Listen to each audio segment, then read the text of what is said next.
Tuesday, January 28, 1975. A Swiss farmer named Eduard Billy Meier takes a series of photographs of what he is later told is a Beamship from the Pleiadian star system. These photographs were the focus of the most exhaustive investigation into the UFO phenomena ever. During the following 5 years, the evidence continued to accumulate. And it was this extensive physical evidence that nudged the curiosity of Nippon television director and investigative reporter Junichi Yaoi, prompting he and his team to join us in October 1979. Having been involved in the research and responsible for the investigation for over 18 months, we welcomed the fresh input. Our team, Wendell Stevens, Tom Welch, myself, Britt Elders, and Lee Elders, had been impressed by the sincerity and openness of the contactee, Eduard Billy Meier.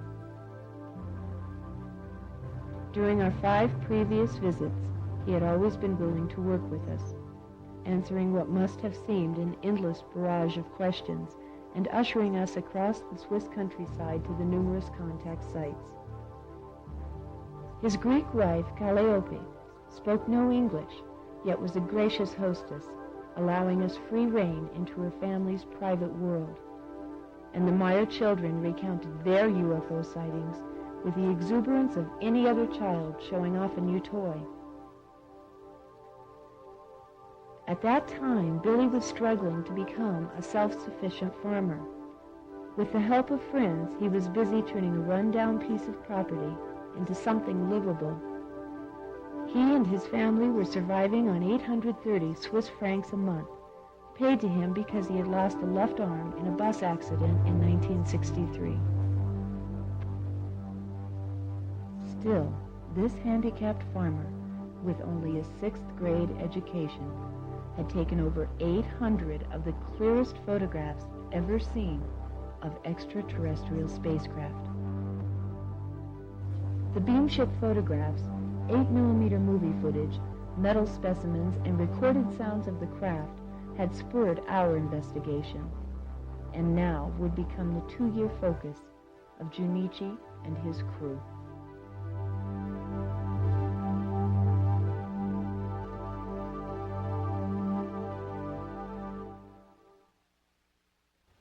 Mr. Meier, now could you tell us about how were you involved in the UFO?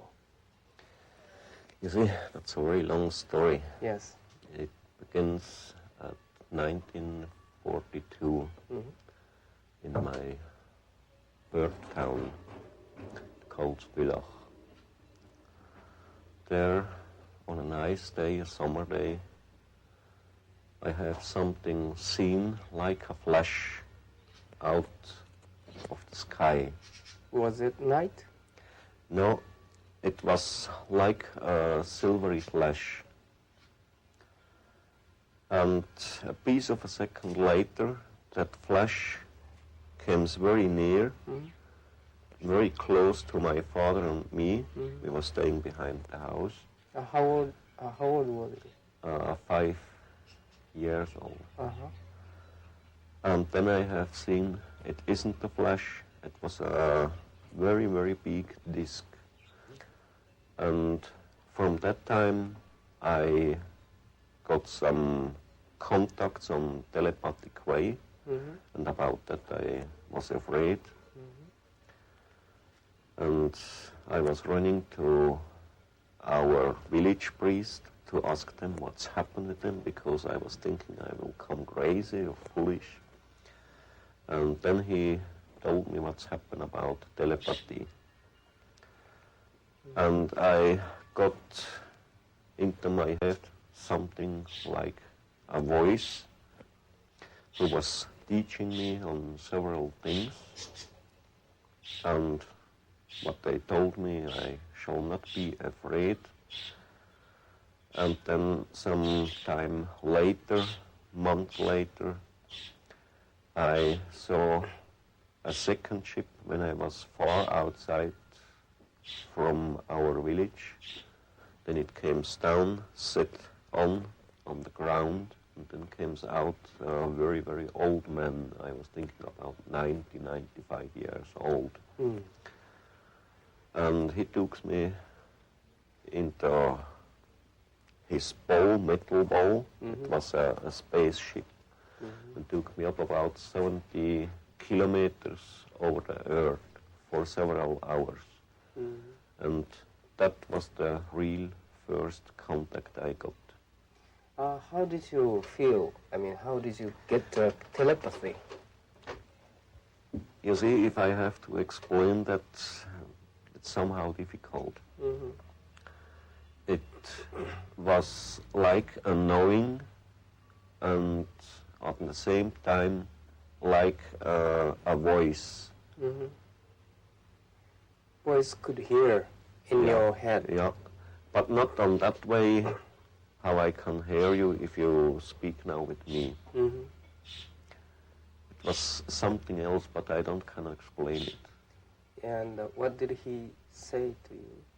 They told me, or he told me that man, I was thinking about him like that he is looking like a patriarch.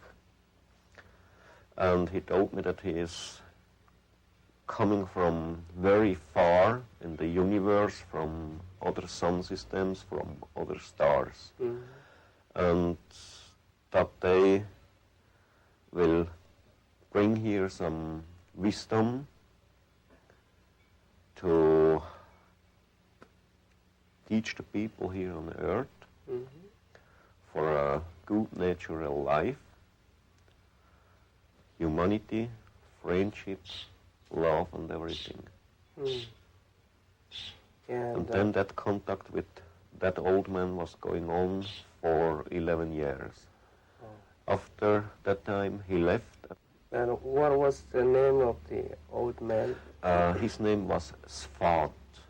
So what about the first contact? I mean, the old man.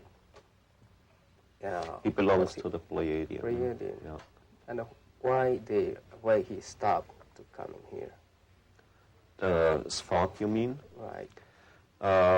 Just a year ago, I came to know that he, at that time, when he was gone for all the time, that he died. Oh, I see. And then 3 hours later, I got another voice in my head from a girl, and there too I got then a contact, and two that was going on for other 11 years, up to the year 1964. Ascot would become Billy's primary contact as he traveled throughout the Middle East. Although she is depicted here in this rare photograph, Meier has released very little information concerning the 11-year training period that preceded the Pleiadian contacts. To get that picture, I had to ask, and I got the permission to shot them because she didn't return to Earth. If they stay here, it's impossible to get the picture from them. I see. They don't want you shot any picture from them if they stay and are working here on Earth. The Meier family photo album contains numerous old but clear stills that were taken in India of luminous balls. These unusual objects dotted the night skies with brilliant bursts of concentrated light. Some were taken during daylight hours, such as this one with a person in the foreground and 8 double-sphere objects flying over the New Delhi railway station. One of the most spectacular photos shows a disc-shaped craft hovering over the Ashoka ashram. Billy reported that this was Ascot's ship. And then the contact stopped for the third 11 years, and then it started again by the 29th of January 1975. The people from today, what I have contact with them from the Pleiades, is Semyasi. She was the first girl who came when I got the first contact. And are they coming from their one planet, or they're coming They from call their planet by the name Era, and it belongs to the star picture of Pleiades. It's about 500 light years from the Earth, in the big star picture of the Taurus. Billy explained that in the beginning, the primary reason for the contacts was simply to take the clearest photographs ever seen of IFOs, identified flying objects. How could you take those photos? That's a very funny thing. I have my film camera, my photo camera. Yes. If I go outside, the most of the time I carry them with me, but I never can get a picture if I not get the order to shot one. If I can get the picture only by an order of the Pleiadians, and then I will get a real good picture. Did they tell you a reason why they order to take a picture? For proof. Now, when you take a picture, could you describe how you're going to do, how you do like this? It's very easy. Yes? So, that's a very simple old Japanese photo camera. Yes. I can turn here, you see, Yes. Oh. and that I can do very quick by one hand. That the single camera I can use. Now you took this picture from this side, Yeah. and you took two pictures? Yeah, to the other, a little bit more to the right side, you see. This is Like a little that. bit right side. The other I had, so, Yes. on that one, so. With this camera. Yeah. Yes. So you were sitting over here. Yeah, and I was taking a sitting picture. here. I had my camera here, and I was eating something.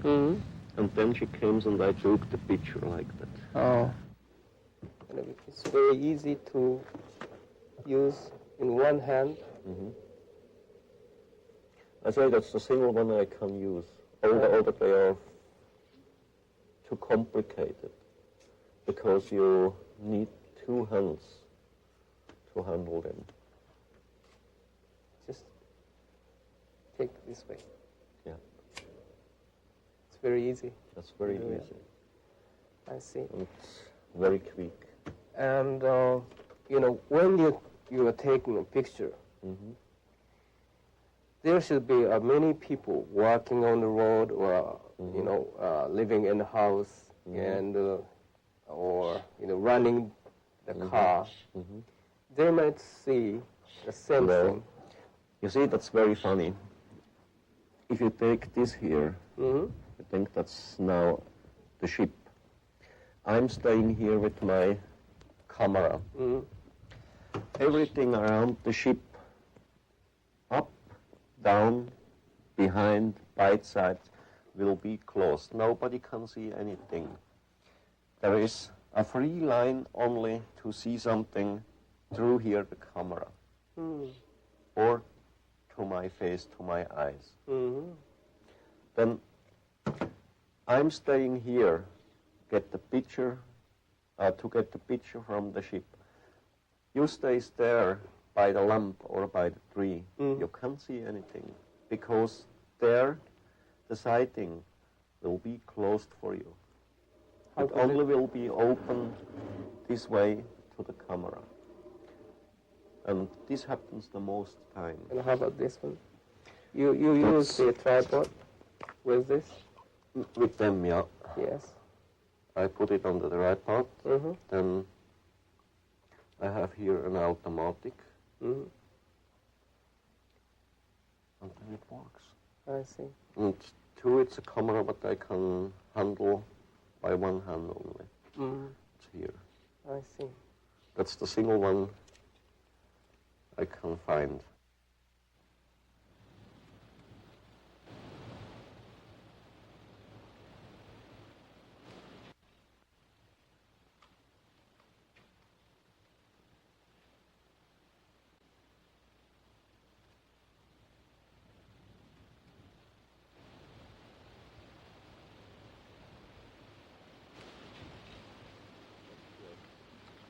Mm-hmm.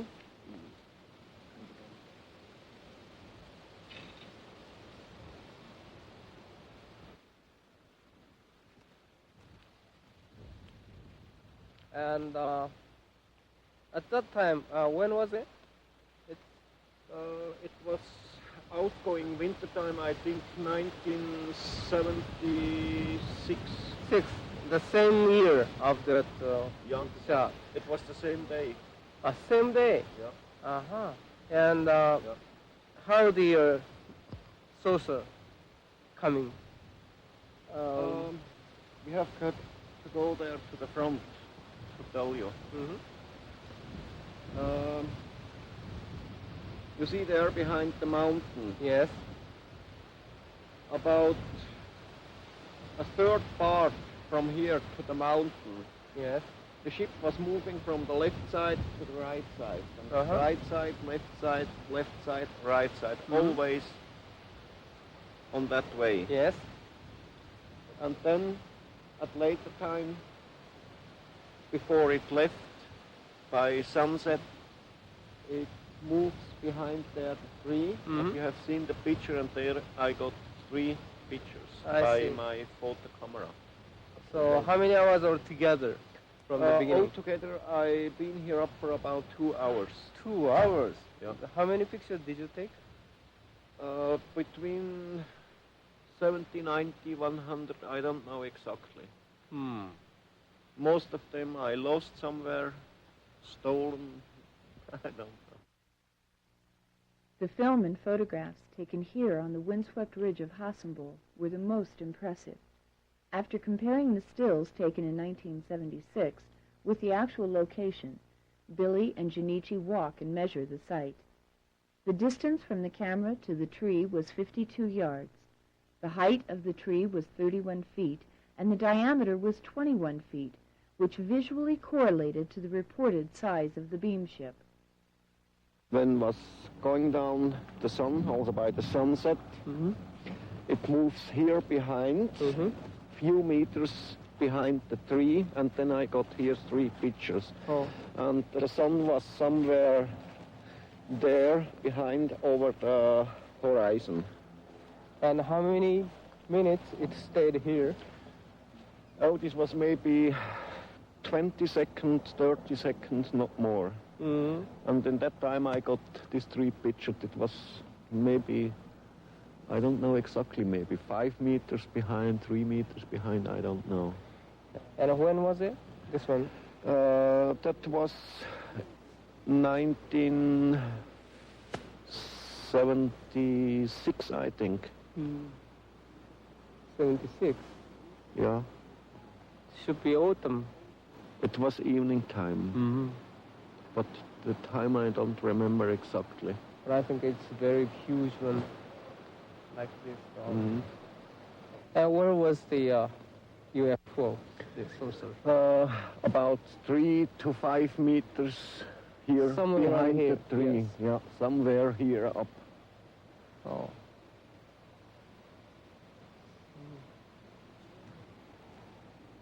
And nothing behind the tree. There is nothing behind the tree. A deep valley, that's all. Right.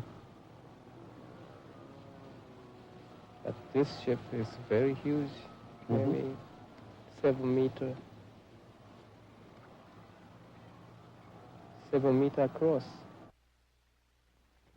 This is a scenery which you taken, the UFO itself. Yeah, when it was hanging there over the hill.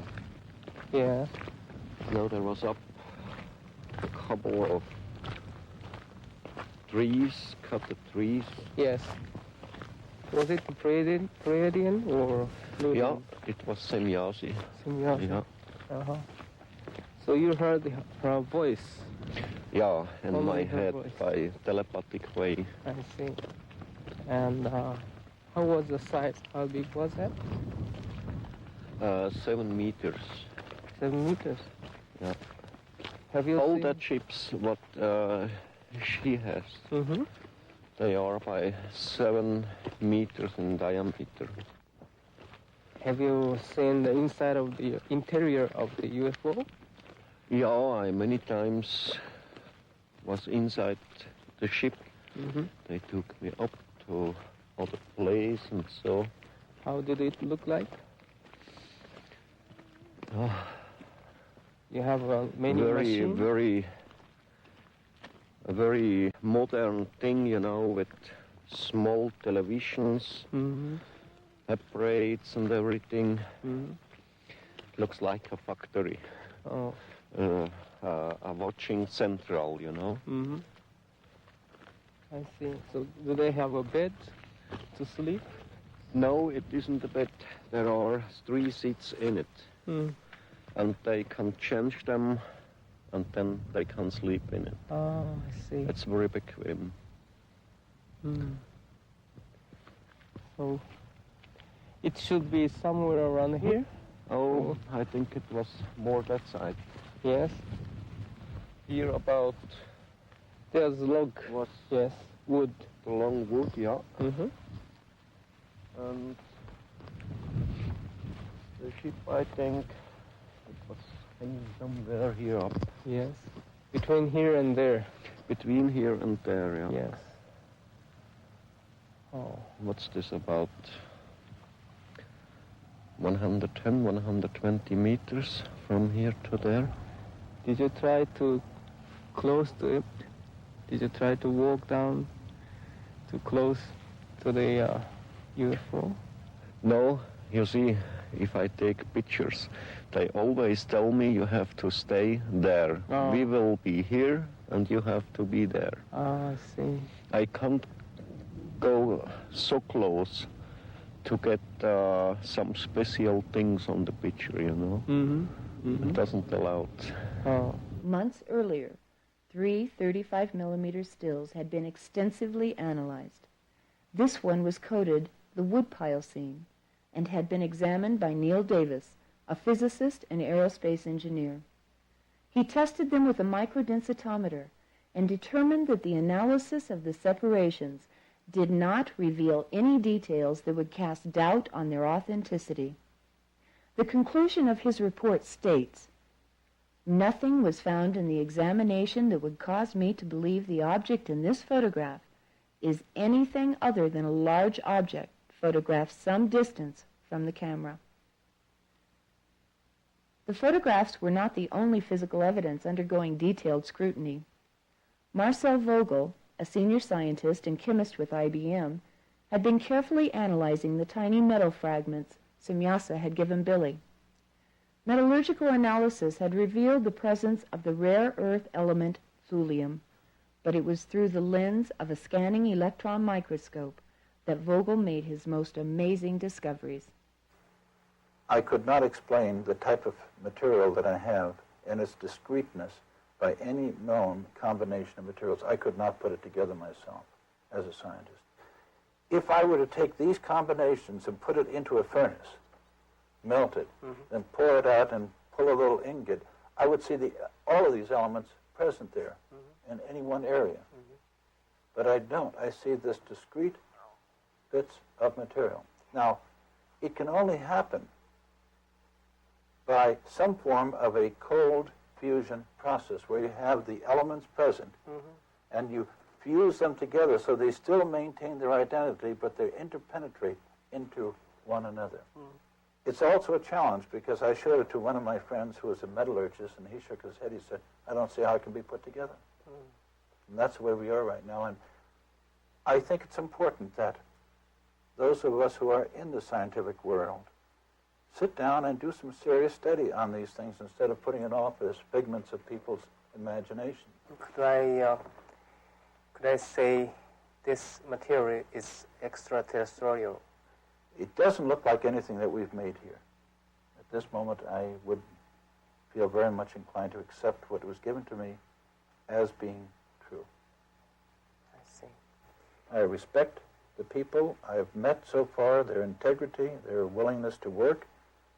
Mr. Della Tosa, in his work on photography, and Mr. Stevens, the way he has done his best to give me specimens. We have all done this for one thing, to serve and to find out what truth there is to this. At Bachtel Hornley, on the 26th of March, 1976, Billy took a remarkable series of 35mm stills depicting two distinctively different Beamship variations. The purpose of this demonstration was to allow Billy the opportunity to obtain what he calls photo proofs by photographing Beamships with known objects such as this tree branch. But the 35mm stills were only a portion of the photographic evidence gathered that day at Bachtel Hornley. Billy took several minutes of 8mm movie footage as well. Here, the film has been cut. The tampering took place when Billy allowed an individual in Germany to borrow it for personal examination. Irregardless, this footage was extraordinary because it offered a rare glimpse of a Variation 3 Beamship and two remote-controlled scout ships, all in the same scene. The bobbing is due to the craft riding the waves of the Earth's magnetic surface, very much like that of a boat on the waves of an ocean.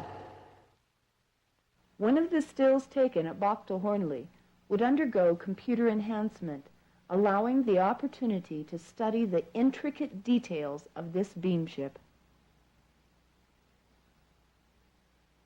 In June of 1975, at Berg Rumlikon, Billy took over 75 stills of this Variation 2 ship. The sun can clearly be seen reflecting off the craft's metallic skin. And once again, Billy had his movie camera. How about this? Is this the same one, same day? The same day. That's all the same film. Mm-hmm. That's the first place in Rumlikon we was yesterday. Mm-hmm. And here the ship is jumping away. There the film isn't cut on that place when the ship jumps away. It's nearly the speed of light and you can't see anything. It is here and it goes. Japanese analysis of this footage would reveal, through super slow motion, that an unexplained light shift occurs 3 frames prior to the Beamship's dematerialization and rematerialization. It is believed that the craft is emitting some form of energy 3/20ths of a second prior to its disappearance or reappearance.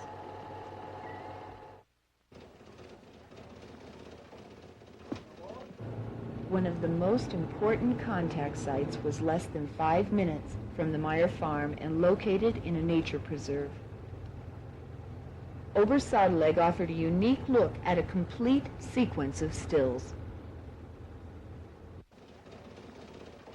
These scenes, taken in the spring of 1975, were coded the Tree Line series. This photo was selected for detailed analysis because it offered excellent reference points for computer triangulation. Trees to the front, side, and rear. Measurements were taken from the camera's point of view to where Junichi and Billy stood, near where the Beamship was reported to hover. The distance between objects and points of reference were checked and rechecked for accuracy. Then the measurements were fed into a computer, and the edges of known objects, such as the trees, are translated into pixels. Since these measurements are known, the number of pixels in the edge of the unknown object, the craft, gives its distance. The Beamship is determined to be precisely where Billy said it was, and mathematical triangulation gives its size, 7 meters, or about 21 feet in diameter. Junichi, like our team, had been fascinated by the Meier photography, yet cautious. He had investigated UFOs around the world and never before seen photographs or movie footage this detailed. It seemed too good to be true. Yet when questions arose, there was always another piece of footage to stir the sense of wonder. Close examination of this footage clearly shows the craft moving behind the large tree. When the size of the Beamship is compared to that of the tree and the farmhouse, it becomes obvious that it would be impossible to suspend it with strings. In addition, the top of this enormous tree is seen to move as the craft passes over it. This movement can be attributed to the backwash of air created by the Beamship. With a full day scheduled, we left the farmhouse early to visit more contact sites. As we rounded a curve, Billy halted the Land Rover to point out his native village, Hinwil. As the cameraman began to film the valley, sounds of a small aircraft could be heard over the natural sounds of the Swiss countryside, and another mystery begins to unfold. Wanting to re-examine the site at Hassenbuhl, Junichi and his crew began lining up Billy's shots with the natural landmarks in the area. But as he begins the interview, the mysterious airplane returns, ruining the soundtrack and forcing a decision to move on to the next site, Schmarbuhl. After 2 hours of driving, we reached the village of Schmarbuhl. Filming had just begun when Junichi interrupted the interview. Is that, And there's inside there is a airplane out there, a train that every time we take a picture, we take a videotape. You know, the airplane kind. always our airplanes around? No, Yeah, I don't know that. they are watching us. Once again discouraged, we traveled to Winkelried, some 50 miles to the southeast. And next one is somewhere from here. That's in that direction, yeah. You see here the saddle in the Yes. forests there on the horizon, Mm-hmm. and the ship a little bit more left by side. Yes. Now it was cloudy at that time. It was cloudy at that day. Now we can hear the sounds of airplane again. Yeah. It's always the same. You see, when I got all my pictures, my films, all the times was there airplanes. Mm. Practically by every place where I shot pictures. Okay. Junichi was visibly frustrated by the uninvited intruder. Meier was obviously under surveillance, but he had been for some time. Lee remembers. And he hasn't taken any, Jim, he hasn't taken any daylight footage for 2 years. Mm-hmm. There's been several reasons to that, as we understand it. One has been the fact that 2 years ago, Billy was under heavy surveillance. Mm-hmm. We don't know who it was. All we know, there was a Volkswagen. It was equipped with what appeared to be parabolic microphones, maybe some form of ground-to-ground radar. I don't know. But they followed him everywhere he went. Every time he went out for a contact, he had a shadow with him. Billy's problems actually began in 1976 with the first release of his story and some of the photos to the European press. Soon, every major magazine and newspaper featured an article on Billy Meier. These sensational press releases were responsible for bringing in hordes of well-wishers, friends, curiosity seekers, and in overall a general public seeking more information. But it also attracted the negative element. After a close call on his life, Billy armed himself and became less trusting. So finally, he just quit. They stopped having contacts in daylight hours, and they moved them up early evening, and eventually they went into the early wee hours of the morning. Herbert Runkel recalls one such event. It was near Hinwil. It was in the night, near 1 o'clock in the morning, and Billy was going to a contact, and Semjase told him that after the contact she will give a demonstration for the people, and when the contact was finished, we can see there are many other people also stay there. We can see the ship is rising out of the wood, going to the sky, stopped. It was a dark red light, and then stopped, going to the right, going to the left, and I have a camera with me, a Super 8 movie camera, and I tried to get it in the objective, but I was so nervous. Also present at the demonstration was Hans Schutzbach. He too was nervous, but he did manage to take this interesting night footage. Here the Beamship jumps, as was described by Herbert earlier, becoming brighter, then disappearing. Some of the best stills taken during the demonstration belong to an Austrian man, Guido Moosberger. Another photograph he took that evening was even more intriguing. Guido's daughter, Anita, holds the picture as he traces the distinct outline of the Beamship. Guido's photo remained an oddity until a few months later, when a second unusual photograph appeared. Wendell explains. A stranger seeing somebody off on an airliner at Cloten Airport here in Zurich had simply taken a picture of the airliner with a Polaroid camera. When the picture came out of the camera, this is what she got. She put it in an envelope with a note saying that this thing happened at the airport. She didn't know anything about these things, and she didn't want anybody to know who she was, and she put it in an envelope and mailed it to the newspaper with no return address. The newspaper published the picture, inviting her to get in contact with them so they could pay for it. But the picture is unique because it has a similar shaped spacecraft. It has a field around it and an expanded field here. The picture was taken to a local photography shop. A man recognized as an expert here in Zurich who looked at the picture and said he couldn't account for any way that this picture could get on this film, on Polaroid film. The lady did not remember seeing anything when she took the picture except the airplane. There were other witnesses, too. Most were disbelievers at first, until they had their own experiences. When Calliope, or Bobby as she is called, first learned of the contacts, she questioned her husband's sanity. In 76 im Juni. 45.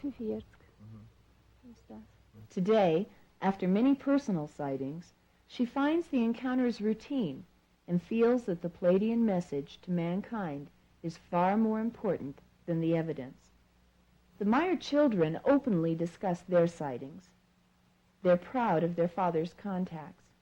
Atlantis displays a painting of an object that he, his older sister Gilgamesha, and his younger brother Methuselah observed while waiting for their father to return from a contact. Und dann geflogen, ist es so rüber, dann wieder so, und dann ist es ausgegangen. Jacobus Burtschinger works on the farm and has witnessed many things. Sie hat sich tiptop zweckgemacht, nachdem dass wieder retour ist, nach 20 Stunden. Das erste, was mir aufgefallen ist, als heimgekommen ist, hat er so einen richtig 5-tägigen Bart gehabt. Displaying an artist's sketch that illustrates one such experience, he shrugs the numerous daytime and evening events off as no big thing. Engelbert Wachter and his wife Maria were drawn to the case by a magazine article that appeared in Switzerland. Wir sind, respektive der Billy, ist dann von der Semjase dirigiert worden durch Hunderte von Strössli und Wägli, bis wir in die Nähe vom eigentlichen Kontaktort gekommen sind. After tracking Billy down and spending an afternoon with him, they came away convinced of his sincerity. Later, both of them would have their own personal experiences. Elsie Moser is a schoolteacher living in the Zurich area. She first heard of the Meier experiences from a friend in the summer of 1976. Mm-hmm. So after you saw many things? Then, yes, not just the first time, I realized that I could see it. Mm-hmm. Then the second time too, and so I'm sure. Since early 1975, over 40 people from all different walks of life have at one time or another been part of the Meier experience.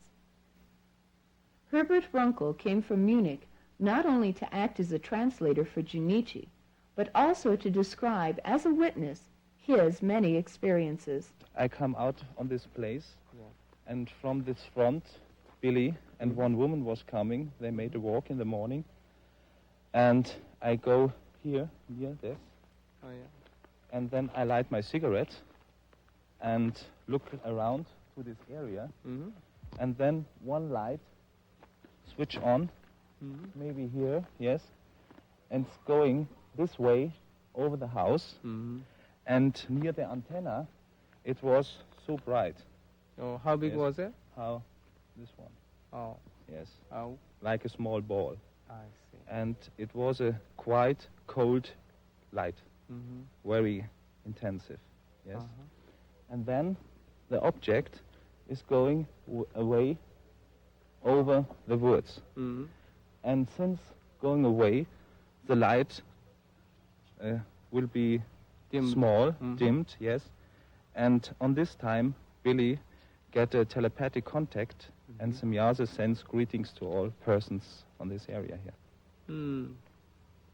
And did you see the object itself?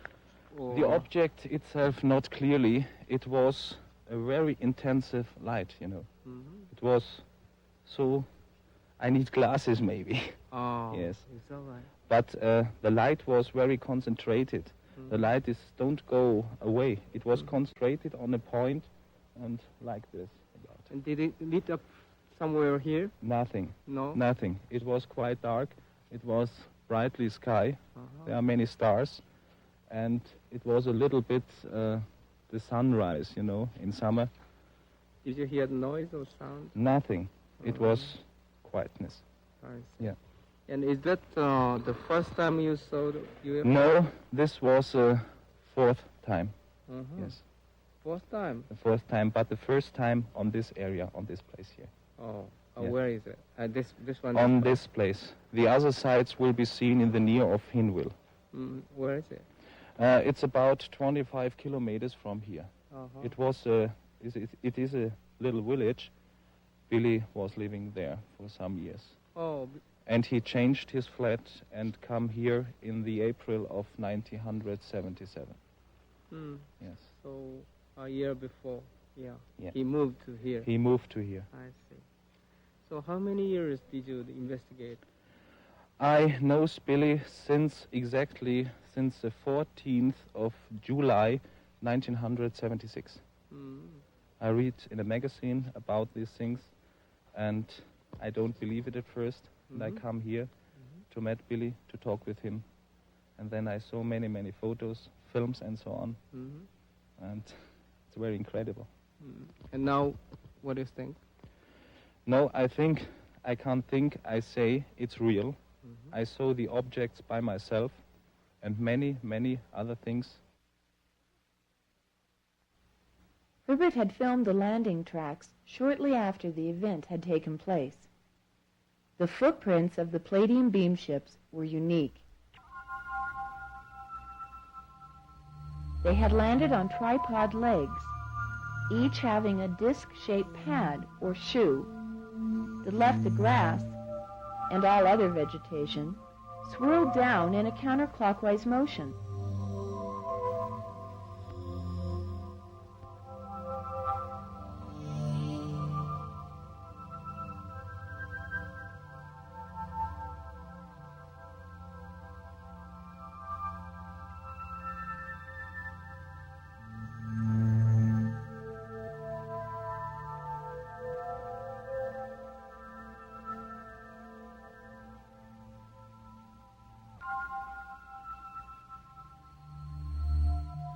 The counterclockwise print baffled the observers, including Billy, until, in a follow-up contact, Billy posed the question to Semyasa, and she explained that the round surface area of the support legs also vibrate as part of the entire spaceship in a spiral-shaped anti-gravity oscillation. Each ship has 4 such vortex centers, 3 at the landing pads and the 4th at the bottom center of the ship itself. This would explain the many single footprints observed in the snow during winter contacts. At this site, which Billy recorded on 8mm movie film, the grass continued to grow in a counterclockwise motion for over 2.5 months. When asked why, Semyasa explained that the anti-gravity oscillation of the Beamship is far more powerful than the normal gravitational field of planet Earth. Thus, the new force field overcomes the old gravitational field and creates in the plant life a gravitational shift, which the plant life assumes to be correct. This counter-gravity force then lingers for a period of time until it becomes weakened through age, and the Earth's gravity once again can take command.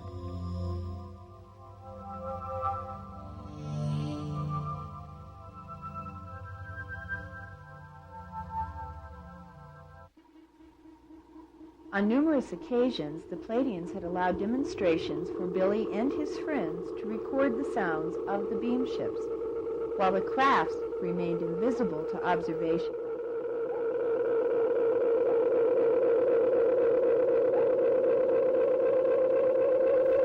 This technical phenomena first occurred at this site near Hinwil in 1975. Billy explains.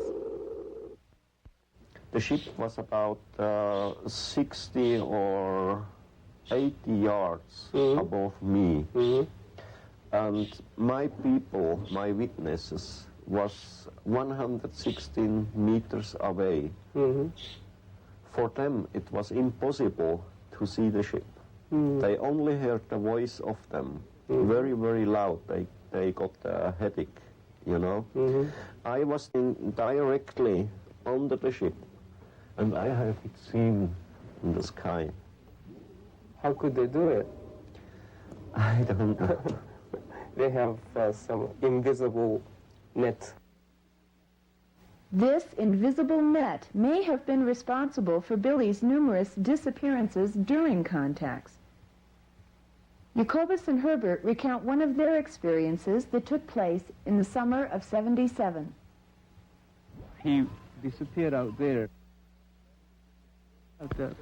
Then we listened the sound of the ship in this area.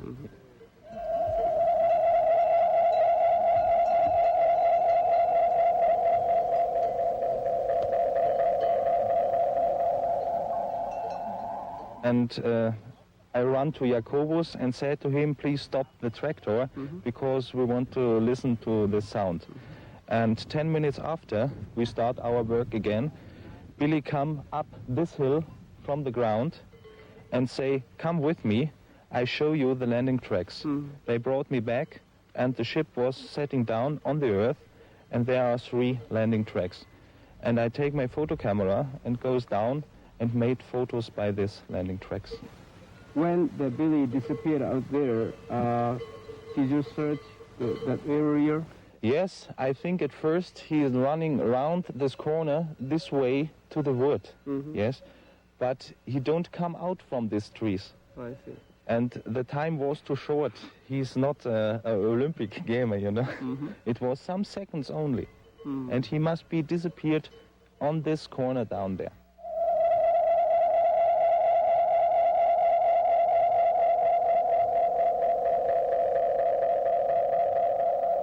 Over a dozen witnesses, including members of Billy's family, have confirmed similar experiences. Elsie Moser recalls, a few friends of us went inside the house, and then there came along a star. Billy got up from his chair and walked over the place and watched that little star, And I went too, and then that little star moved like this, and suddenly it grows to a big light. And off it went, away. And then we heard an aeroplane, and then Billy made this, and this meant he has to go to a contact. Then he put his shoes on and went outside here along this little road. And I could see him from there going down, but then a little later I walked and I couldn't see him anymore. Here, he wasn't there anymore. And then I saw the light going back after this way. Oh. Yes. One of these mysterious disappearances involved a member of our investigative team. They were all sitting there having coffee, and all of a sudden Billy jumped up, ran out that door there. Wendell ran forward, came to this door, ran outside. It was raining. Not very hard, but it was drizzling. Looked to his right, looked to his left. No Billy. Nothing. Oh. He went out. He disappeared. He disappeared. About an hour after that, the phone rang. It was Billy Meier. He was calling from Vila or one of the cities on the other side of the mountains. And he says, come and get me and bring Mr. Stevens. And so I think it was Jacobus, Poppy, Wendell. They jumped into at that time they had a green Volkswagen. They jumped into that, and they drove for about an hour, pulled into the small little village. There was a guest house there. Picked Billy up. He didn't have any mud on his boots, no water on his clothes. They brought him back here, and he said he had a contact. Oh, that's very strange. It's very Completely unusual. dry. Completely dry, no mud on his boots, nothing.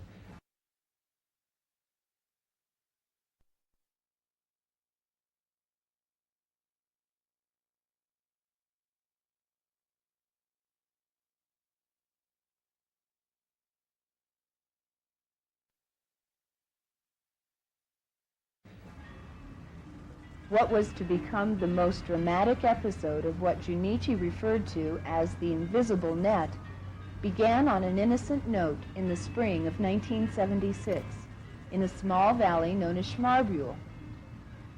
A demonstration had been underway for Billy to film and record the craft's sound when an uninvited visitor appeared.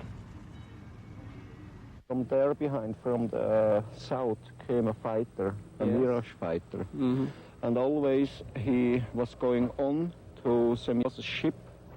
She always jumps away. And that fighting was going on over the whole area from there behind. But always if the fighter comes near her, 100, 150 yards, then she jumps away. And after 20 minutes, she left. She was gone, and the fighter too left then. Oh. And I was staying here and took pictures.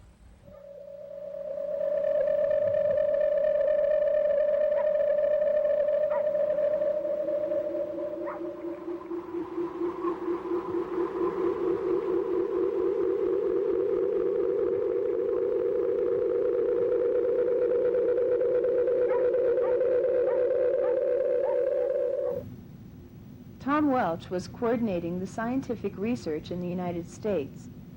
He coded this photograph, the jet fighter scene, and turned it over to science investigator and computer analyst Jim Dilatoso. Jim had analyzed over a dozen of the Meier photographs, searching for strings, overlay, or double exposure trickery.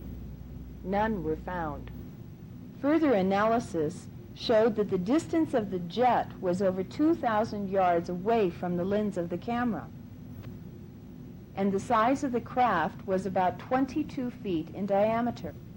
But the most interesting discovery came when an energy field was detected, originating from the craft and creating an unusual pattern around it. Here Jim traces this field, showing the energy engulfing the Swiss Mirage fighter.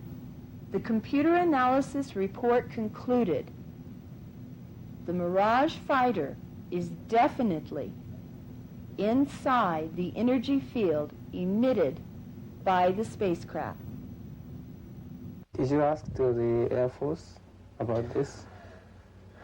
Many times, but too by other sightings and so. But always they say, sorry, we don't know anything about that. Ah, I see. You see, we was doing several tests to see what's happened with the Swiss Army. Our group was ready up big balloons by 80 cubic meter, very, very big balloons. And outside we put on it silver paper to reflect the waves of the radar. And near the airport, we let them go into the air. And then we sent the people from us to the Air Force people to ask them if they have seen something on the radar or by their own eyes. No, nothing. It's usual answer for the Air Force. You see, today it's possible with computers to check up pictures, negatives, and everything, films. Of course, that's possible, but you see, you can't go over all the world to tell each human being this happened now on that way, that's now the truth. You can get the analysis from a computer, but the people not will believe. Right. So if they see the ship by themselves, they get the picture, then for them it is true. But if somebody else get the picture, they say that's a fake only. Right. So did they tell you why they are not going to show up himself? I mean, themselves, why they don't come visibly to the people? Yeah, you see, they told me different reasons. One of them is they thinks and means and says if they turn over the sky at day or night time and the people will see them, the earth people here, they will come to be afraid. Maybe they will turn over in their mind or something like that. And it will come a panic. The other thing, they say they have to be very careful about their own weaves from their own body and about the weaves from the earth humans. If they come together, they will turn over in their mind, because they are living in every case on a very much higher level than the people here. And if they go to show them by their flying around the earth, the humans, the earth humans, they will try to catch them. They will, by the Air Force, send up planes, fighters against them, and about all that they are very afraid. But I think they have, much better science than us, so they can, protect themselves from the Air Force attack. Yes, of course, that's very easy for them. But you see, I think it isn't useful. Why they shall show them to the humans if they go to fight against them? It will make trouble for them, for us humans from this earth, and maybe for other one. because the Pleiadians, they aren't a single one who comes to Earth from other stars. Japan, 2 months earlier, Nippon Television Network aired their special on the Meier case to an audience of over 30 million viewers. Response had been so overwhelming that NTV asked Junichi to return to gather more information. We were saddened to see the deterioration of Billy's health, brought on in part by stress from the hard farm life, but primarily from the fact that someone had tried to assassinate him, not once, but several times. It was about 10 o'clock at night on the 10th of May, 1980, and Billy and I had just finished making some notes inside. And we walked out here, sat down on the couch together here to get some fresh air. And then I got pain to my right backside, and I was turning a little bit on this way to right side, and then comes the pain very strong to the other side, and I move it back, and in that moment we heard the shot, and I felt something here near the head pulling into the wall, and there was coming out the dirt of the wall, and I was wishing them down from my head. And then we left here to run inside to get a lantern and the pistol to run out again to see what's happened around, if you can find somebody. You couldn't find? No. Oh. And after you came here, did you find a bullet? Yeah, we was looking on the floor, Yes. checked up everything, but we can't find a bullet. And then came my daughter, Gilgamesha, kicked away the sofa here, and here behind them down on the floor was this bullet. Oh. I think it's a caliber by 7.5 millimeter. Yes. What is this bullet called?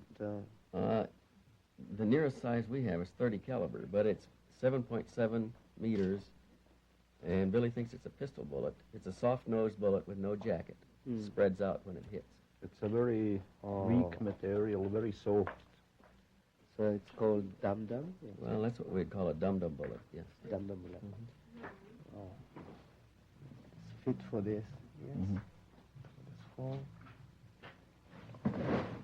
More like that. Yes. Oh, I see. So I think it's correct. I see. When did it happen? This happened about a minute after 10 o'clock at night in the dark. I mean, the date. On the 10th of May, 1980. This last seventh this time. year? This year, yes, sir. So only 1 month ago? No, that was May. It was about 5 months ago. 5 months ago. Mm-hmm. Oh, and it was just 1 inch. It was. We measured. It was. It hit the wall less than 8 inches from the center of his eyes at eyebrow level. You can see the hole is just about eyebrow level there. So if he, if he hadn't had the pain, he'd have been hit in the head. But is it normal to have the pain on your back? Still, it held it on for about 3-4 minutes, and then it left on that quick way how it was coming. Oh. You see, by very big danger, I get always pain in my back, and then I know there will be coming something. He said that he has had this pain before when danger is imminent. We reconstructed the next morning, and we find the footsteps behind the tree there up. 3 or 4 Tracks. footprints was there. Who do you think's doing this, Billy? I don't know, someone foolish. This was the 7th time. The 7th time Billy has been shot at. There was another time when a man shot at him from nearby here. And the other time I got the shot here in, but I was warned about 1 week before for 3 times by dreams And then Jacobus, he make me metal plates, and then I put it under the jacket, because in the dream I have seen exactly where I will be shot. And then at morning, at 4 o'clock about, I think, it was very, very dark. There was the boat Schutzbachs, Hans and Konrad Schutzbach, and Jacobus together with me here behind the hills in Saddle-Eck. And then falls a shot, and he came exactly here in on the metal plate. Made a hole in his jacket, dented the plate, and ricocheted out another. And then some few minutes later, I have seen far away a soft shadow. Then I took my pistol and shot him down the hat from his Shot head. at the running man and shot the hat right off of his head. Another close call came when an assassin's bullet hit and lodged in a diary Billy was carrying in his pocket. And another when a bullet creased his sheepskin coat. As in all cases except one, he attributes dreams and other warnings as Palladian protection. But the first attempt on his life caught everyone by surprise. There were no warnings. This happens in Hinwil. I was working in the first floor in my office. I had there a printing machine, and it was about between 7 and 8 o'clock in the evening, I think.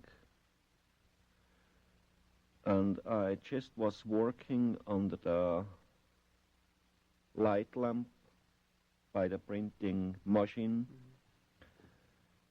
And then I heard a crashing from the window, and in the same moment I felt a wind here in the front of my head, very, very close. Yes. And I was pulling back. And when I was looking on the floor, I have seen it was a bullet. Oh. A small one by caliber 22. And I was running down out of the house. First I took my pistol, but was checking up everything there, but it wasn't possible to find somebody. It was at that time dark night. It was winter and very early night. Who did it? I was asking then at later time Semyase if she can find out something, but it wasn't possible for her. Then at later years, when we was living here up in Hinterschmidrütti, I got a letter from a woman, and she told me the whole story, what's happened there, and told me that she was that human who was shooting after me to kill me, because she was religious, very religious, fanatically, and was thinking I'm something like made out of the devil, and she have to kill me. Oh. That was her story. And today she belongs to us, not to the directly group, but she is a woman who is very interested now in all these cases about the UFOs and the teachings and everything. And every 2-3 months I get a phone call from her, or I come her see if I leave the place here and maybe in the next town or in Wetzikon or somewhere I can meet her. I see. And so we have contact today. At first she was a horrible enemy, and now a good friend. Right. Thank you. Another pressure point was the chilling experience he had with an unknown form of energy that turned night into day. At first, when I saw it, it was here up behind the hill. Yes. And then I left very quick up to the clouds. Yes. And then it came here down over the parking place, and then it left to this side. Oh, I see. And what is this? What do you think is this? What it is really, I don't know. I know only it's a spaceship, a ship made out of energy, not metal or a hard material. But what it is really, I don't know.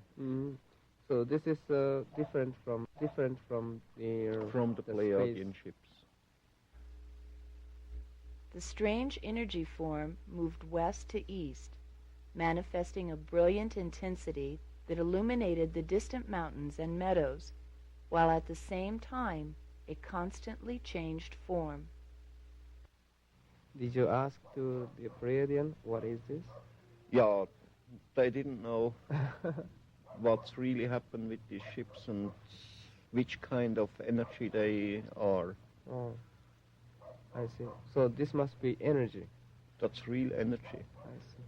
That I was told by the Pleiadians, but they too didn't know which kind of it. Oh, so they don't They know only these ships belongs to small people by about 70 or 75 centimeters. Yes. Coming from the another planet. From very far from another galaxy.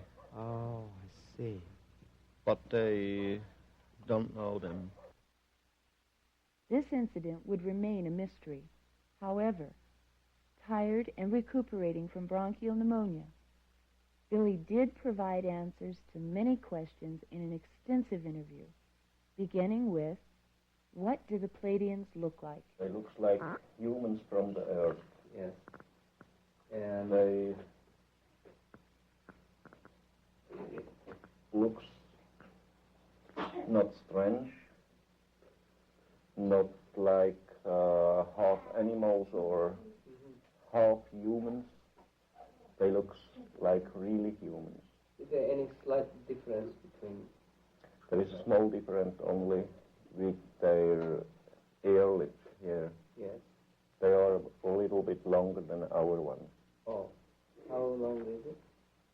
Oh, maybe 1.5 or 2 centimeters longer. But that's quite different from human to human. It's not by each one the same. And by Asket, yeah, they comes a little bit more to the front. They don't go straight down. They comes a little bit more to the front. Each time you get telepathy, you know, Mm-hmm. and you go to somewhere which they, show you, and after that, what happens? They land? Not always. Yeah. Sometimes they take me up by antigrav. When you go up by anti-gravity, do you go up a beam of light? Something like that. If you have a channel and you blow up wind, A wind. and put in a feather, you have exactly the same. Describe what you feel when you've been teleported back. Maybe you've been sitting in your office and you've been clear of mind and spirit. For a moment, some few seconds, I'm a little bit swindly. Are you out of breath and tired? A little sore and a little bit tired and somehow a little bit swindly. But it takes a few seconds only. After maximum 10 seconds, everything will be clear again. I asked Billy yesterday a question I've wanted to know for a long time. I asked him if any of us sitting here were with Billy and the Palladians decided to take him on board, and we wanted to go on board. Could we go the same way he goes? And he said, yes, we could, providing two things. One was mentally, you're prepared for it, and you want to go. And the second you mentioned was psychically. Yeah. The word we kept coming up with was psychic, and I'm not sure that's the right word. You have to be absolutely clear in yourself. Head and heart. Only head and heart. Okay. How many rooms they have? There is one room only. Only. Yeah. So they don't have a toilet? There is a toilet, but I don't know where. I never use it. Did you take any photographs inside of Semyasis? They practically was all black. I can't get a clear picture. And they told me they was trying for years with our film material, what we have here on Earth, to get good pictures. They never can do it. Maybe there's a radiation level or some kind of frequency level that distorts it. Can you describe the windows in the spacecraft? They're very complex. That's a funny thing. It looks like glass, and it looks like metal. And in each different atmosphere you enter, the color will be changed automatically. The atmosphere like on Earth, the windows will be colored by orange. By a methane atmosphere, it will be, I'm not sure now, but I think yellow. Methane, yellow. Methane shows yellow. Oh. But I'm not sure. And you can see through the wood. You can see through the window. There is the whole thing a window. It's metal, but you can see through them like normal glass. What they told me here on Earth shall be about 8 different human races. They are here exploring, they are here study, they are here doing watching duties and so. But there will be each year round about 3,000 UFOs from outside of our solar system. Some of them, they are coming from billions of light years to Earth for exploring only, or to get visiting other ones who are living here. Living? By these 8 different human races who have stations here on Earth. Or then they had some troubles with their ships. So many kind of space people are coming.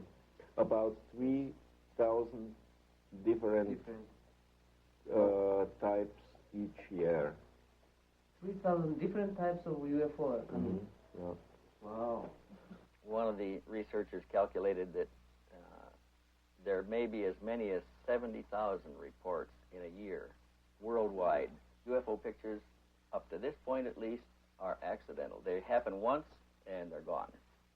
So some of them are trying to destroy our Earth, or No. They have such a high civilization, and they are with the technical evolution so much higher up than we here on the Earth, who has the possibility to cross the space by very, very long distances and many light years. They, for sure, not will be coming here to make trouble, to start a war, or to do any other wrong thing. if there is a war here, it's very easy to stop the whole system of nuclear weapons. For them, it's very for them it's very easy, but they will do only in that moment. Yes. If it will be dangerous for themselves or for the whole system, our system or other life forms, they not have to do anything with the Earth people or the planet Earth.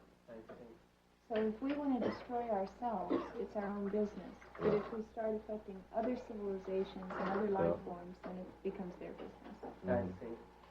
So, you see, if they want to change something here on the Earth themselves or by the human beings, they can do it on one way only, by force.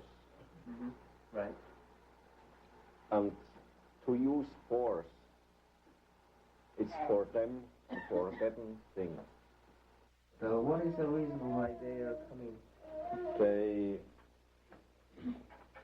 feel into themselves a duty because the humans on this earth from today are practically made out of their forebears and other side we are here practically brothers and sisters of them. They feel into themselves a duty because there are 2 points who are very important, or they are very important. That's the materialism way and the spiritual way. They have to work together. Not only one of them have to work. And to change this again to the real way, to the connected way by materialism way and spiritual way, they comes here again to teach the earth people. That's the only reason they have. That's their own saying. Not to bring war to earth or to bring peace to the human here on earth by themselves. If we want peace and knowledge and love and everything here on earth, we have to change everything by ourselves as human beings from this earth. On February 3rd, 1986, Billy celebrated his 49th birthday. To a great degree, his life and those of his family and friends have been traumatized by the experiences.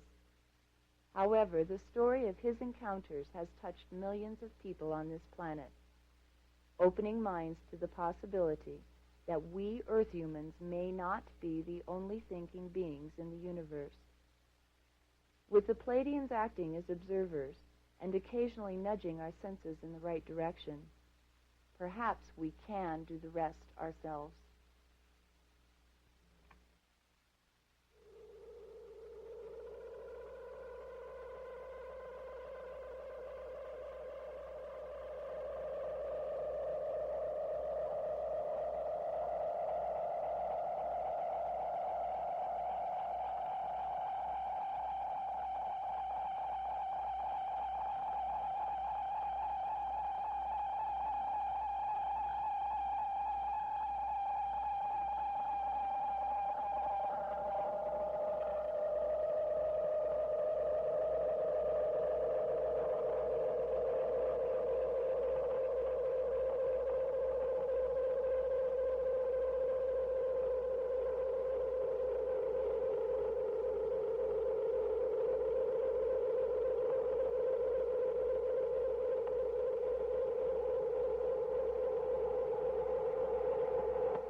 sense, we've been telling you about a Swiss man who was at contact with what he says are over 100 times with aliens from a place called Pleiades, which is a planet somewhere in our galaxy out there.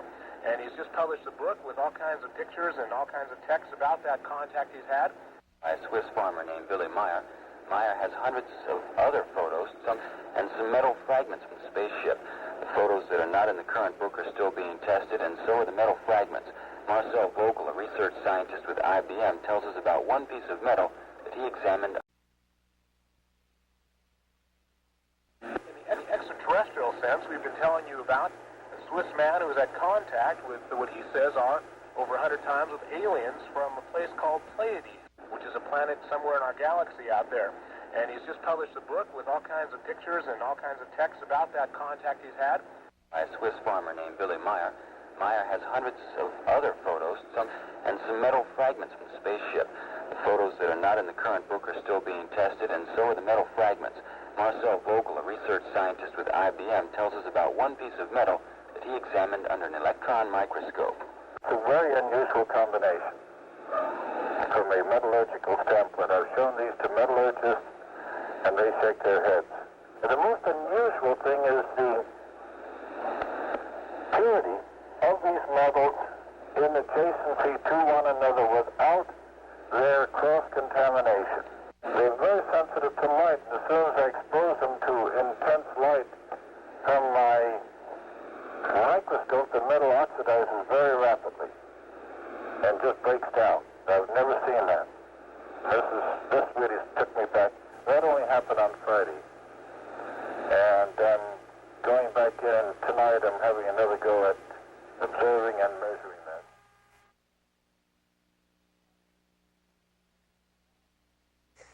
that. Okay, Dr. Vogel, could you tell us about your background briefly? Good. I'm a senior scientist with IBM in the General Products Division laboratories at Monterey and Cottle Road. My work has been from earliest childhood in the study of the conversion of energy inside of crystals. I started at the age of 7 on the exploration of bioluminescence, of firefly, the light of the firefly, and by 11 I was synthesizing the chemical that made the firefly glow, the 3-amino-thallose 1,4-dione. It's a chemical analog to that which is in the firefly, and from that point on I've focused my life on the study of luminescence, the conversion of energy in crystals. The materials that are in your color television, that are fluorescent lamps, and built my own corporation in this, and then developed for IBM the magnetic disk coding memory system, which now IBM uses throughout the world in their disk memories. I've developed the coding. We hold the basic patents for this material, and I've been into the field of material science all of my life. For the past 20 years, since 1960, I've developed a skill in optical microscopy because I wanted to study liquid crystal systems. I said there would be a very important new discoveries made in liquid crystals. These will be useful in watches, display devices, and I proceeded to develop these materials for IBM. With that, I have put together probably the most complete optical microscopic gear, about almost $250,000 in optical microscopes. And this brings us to the present point where I was contacted in April by Mr. Jim Delatosa, and they told me about this unusual sighting in Switzerland by Mr. Myers. I've had a rather negative feeling towards UFOs because I said, unless I have something physical that I can get my hands on, just reported sightings and things like that have no interest to me. And from a human interest standpoint, I said, fine, I'll see what I can do to investigate these specimens that were left by these contacts. And so Mr. Delatosa contacted Mr. Stevens, and he wrote to me the letter, and sent me 3 specimens. And did you analyze all? Yes, I did. If you want, now I can show you some of the results that we got with the first specimen that was given to us. It is silvery, as you can see, in color. It looks like it has been melted. This is the raw specimen which was mounted in plastic, lapped and polished in Switzerland. And now you can see this metal in its pristine state. It is remarkable.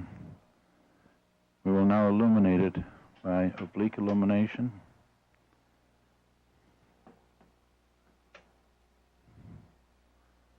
It has many facets of color to it. Taking out the analyzer to bring out some more of the metallic sheen and luster to it. As one goes to higher magnifications on this specimen, one will see other fascinating details. This type of research takes many hours to fully exemplify. We'll look at the backside of this specimen now. This is the backside of the specimen, and under cross-field polarized light, one does see these white crystalline birefringent deposits.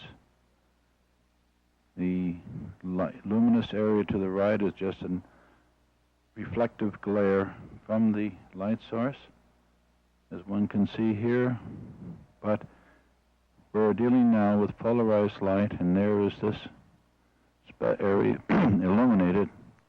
One side is highly metallic, the other has some forms of crystalline occlusions attached to it.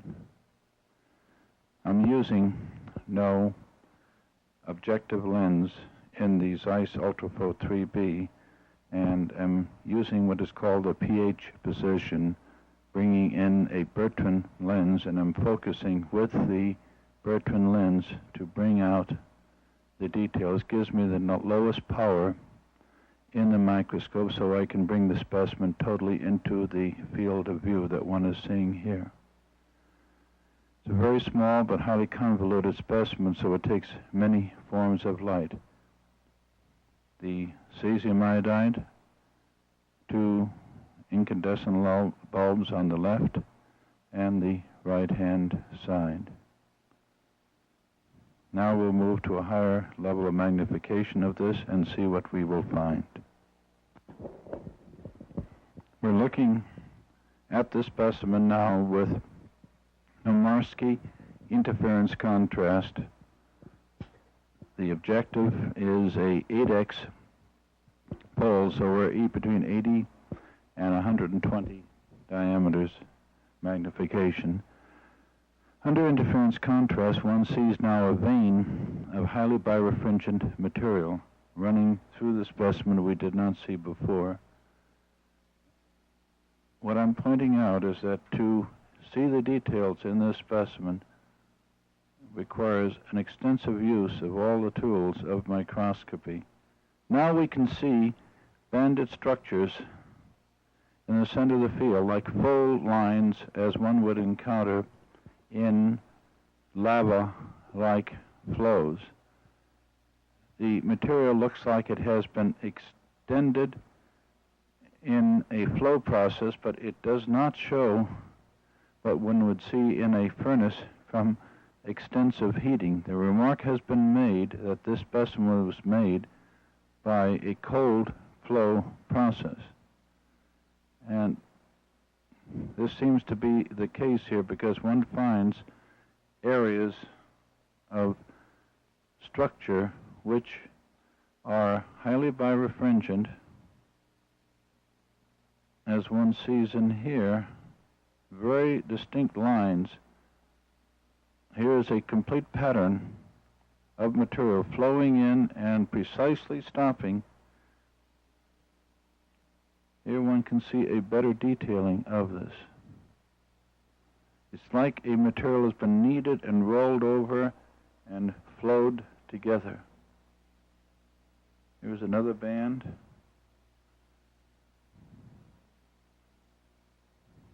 There you can see a good view of the structure now on the surface.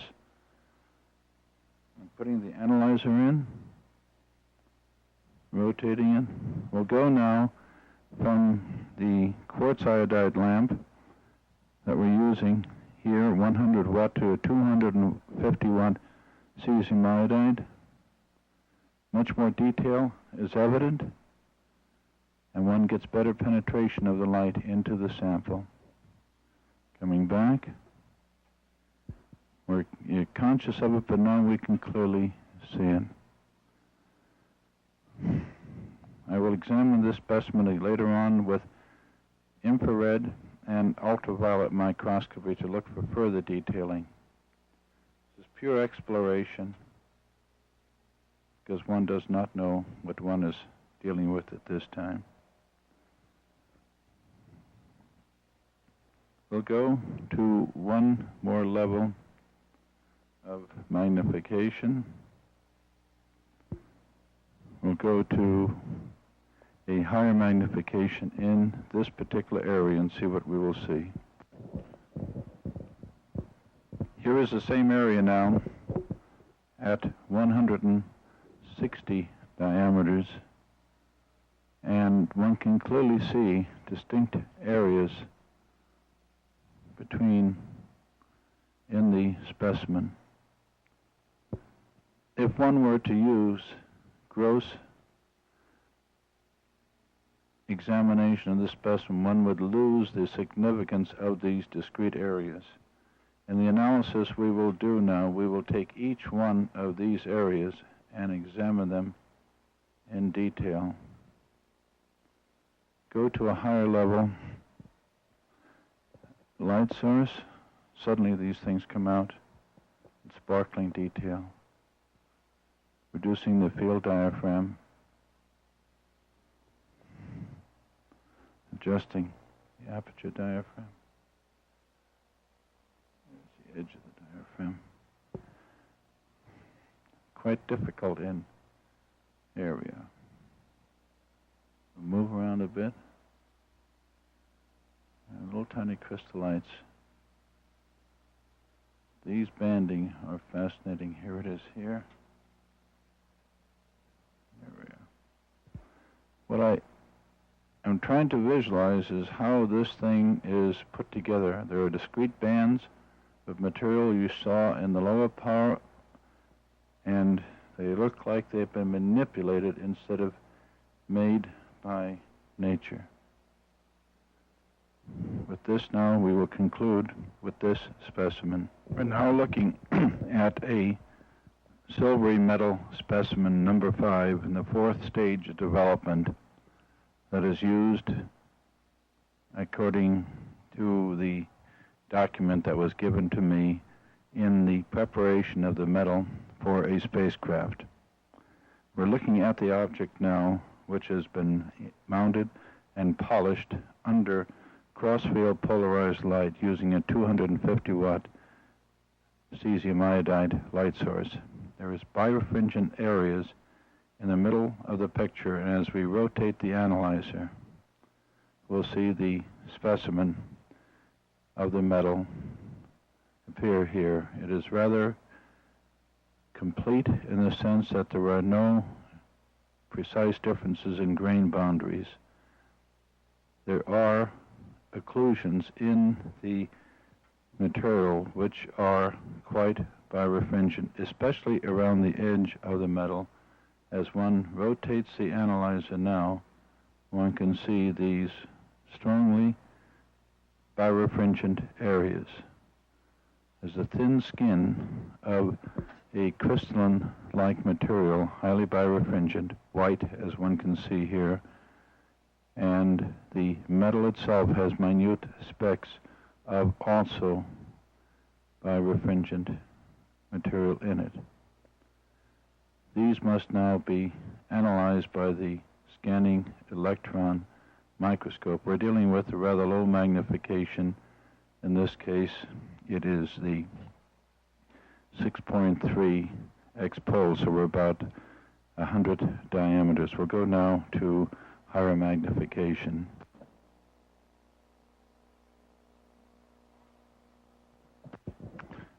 We're now at 1,600 diameter magnification, and now a whole new world appears in this specimen under polarized light, cross field. There are structures within structures that one sees. Very, very unusual, and which now bear investigation. At lower magnifications and without oil, one just sees a metallic surface. Now one sees a structure which is composed of various type of interlacing areas. By the use of television, we can get a isodensitric value showing these areas, and as I rotate the analyzer, we overload the Vidicon to see these areas. Now we're coming in again. Look at the center of the screen and you will see these areas start to evolve. Here they are. Now by use of the Vidicon tube, here they are being brought out. These are structures within structures. This is very exciting, very interesting, and bears looking into. This is the polished specimen.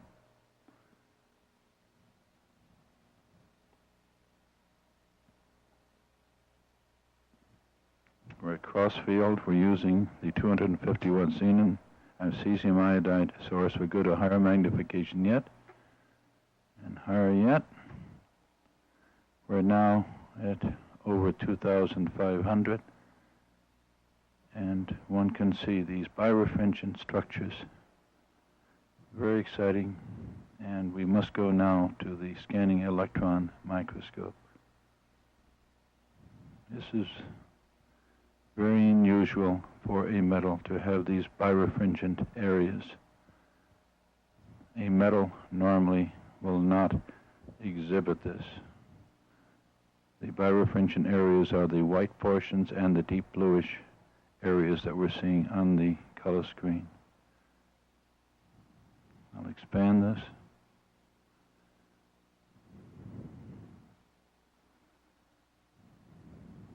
Now we'll move on to other specimens. We'll scan for a moment. The edge again. This is the edge. It's the highest magnification one can go now in the optical system. And from here we must now go to the scanning electron microscope.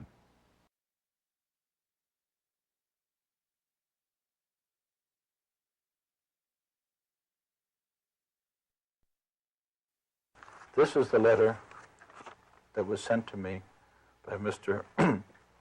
Wendell Stevens, and I indexed each of the type of specimens with a code number. The photomicrograph under low power is shown here of the specimen, and I've taken and given to each discrete area a index number. Magnification is 8 diameters. The physical specimen was almost identical in dimension to what you are seeing here. Very much alike. This is another specimen. Now, we took under polarized light and examined. This is under just reflected light coming in at an oblique angle.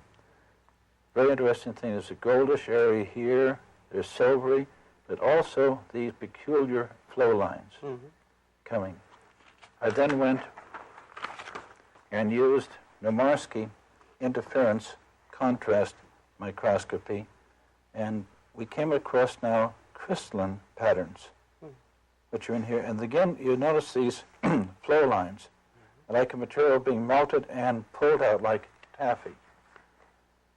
This is very unusual to see a metal specimen exhibiting these type of both composite crystalline patterns and metallic luster of a piece of metal.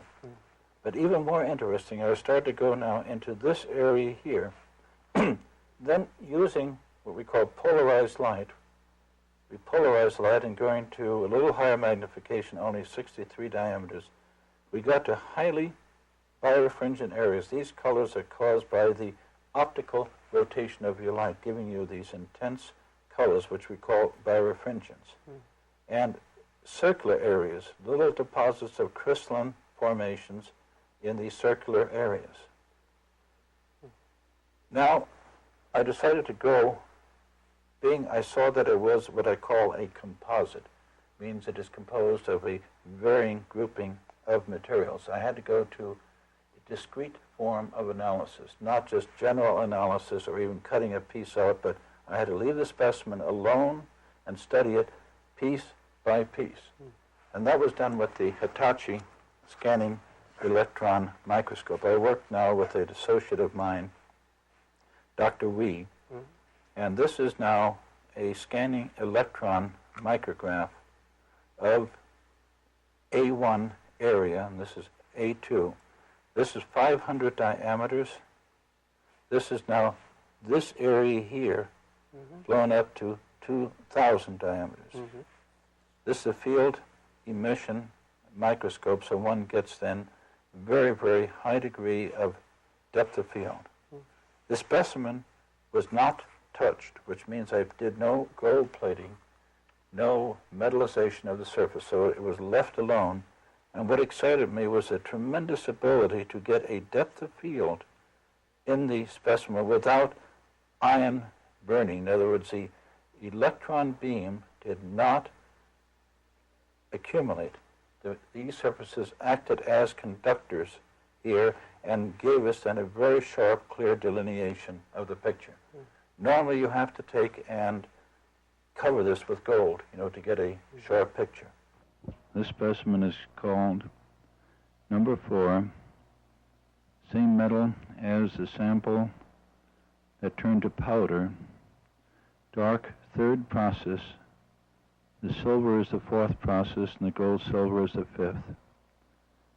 The preliminary identification of this is copper, nickel, and silver. Silver solder, which is used for many forms of welding, is a combination of silver and nickel.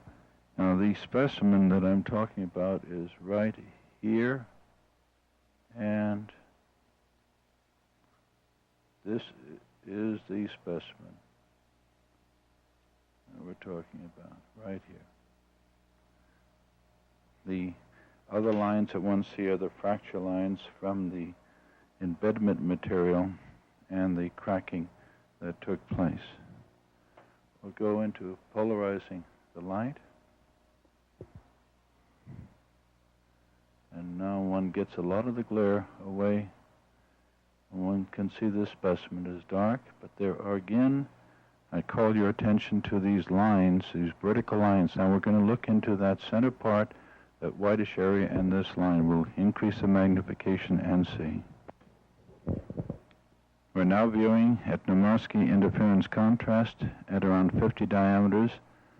We see these highly birefringent lines, flow process, and again, a series of vertical lines. We'll go to now polarized light and see what further detail. Here's some other areas.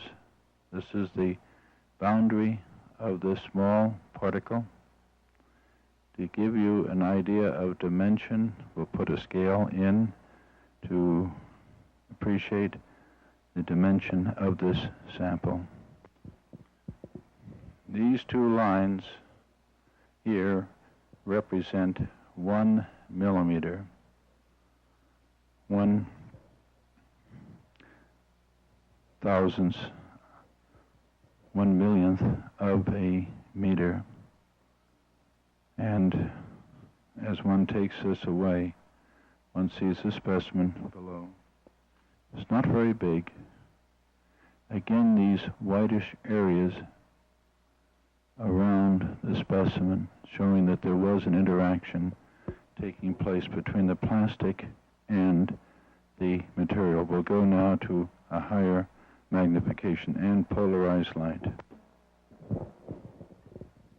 We're now looking at the specimen at 63x with a pole objective. The analyzer is out. One can see a small speck of the material. It's blackish in color, and because of the light now we polarize the light. There's the extinction position, and one can see there is a structure as I rotate the analyzer slightly. It's tied in there. We'll move in different areas. Here's the edge. Here's a reaction from the edge of the specimen forming highly birefringent material.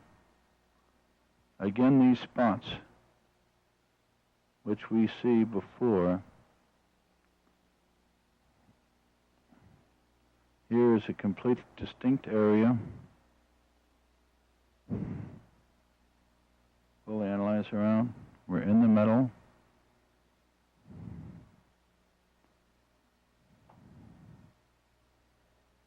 There we see it. This is the boundary of the plastic. We're into the metal area here. This is number 4. This is the boundary in the plastic. Rotate the analyzer.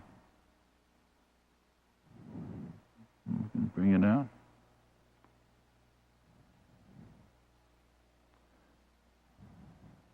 Here we are.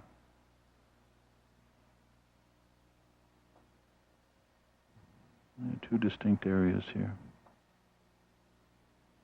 These are the marks in the center of the picture again for Vickers hardness measurements. You can just see them. These were done in Switzerland.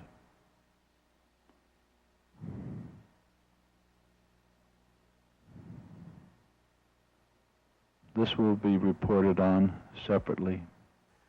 In this crystalline area, the predominant element was silicon, which is this band here, and iron, and there was a secondary band of sulfur, which is right here. These were very, very intense bands, and we did not attempt to go through the analysis of all the other particular lines that were present. We just took the 3 main ones, and we stopped there. We moved to another section, and I will come back here to this area. And now we were going into this plane right in this region, and we found evidence of what looks like mechanical manipulation. One sees now discrete marks in a diagonal form in this direction and marks in this direction. But what is exciting, it looks like it's been plowed. In other words, a pressure, and there is a scarfing on either side. And you see the regular spacings of these. And I was just working a space group out here, and they're very regular. We did an analysis of this area here. Now we're at 500 diameters.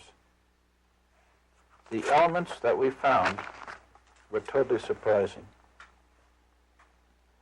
The major element, which is shown here, was the rare earth metal thulmium, Thulium. It was totally unexpected, with a very small trace down here of bromine. This minute bump down here was a combination of argon and silver. Now, the remarkable thing that we noticed was that, yes, we got this band here. This was the only one that matched in the spectral analysis in the computer, but the secondary bands that are connected with it were not present, which meant that it was a very pure metal, but the secondary emissions were not present. The fifth stage of development, this is sample number 6, mounted in a whitish plastic, which they were used in the final development of the spacecraft. The indentation marks are Vickers indentation hardness measurements that were made before in this specimen. We will see these as we go up in magnification. To give you an idea of the size of the specimen, I will put a marker for identification and measurement purposes. We have now in the field of view a metric scale. Each line is 1 millimeter in division. So we see that this specimen is 1, 2, 3, 4 millimeters across, and about the equivalent size in the other dimension. Let us go now to a higher magnification and observe what this specimen looks like. Using now a 4x objective giving around 50 some odd diameters magnification, we can see the marks of the Vickers indentation showing a typical example of a metal. These markings were made in Zurich, Switzerland, and you can see the swell marks of the material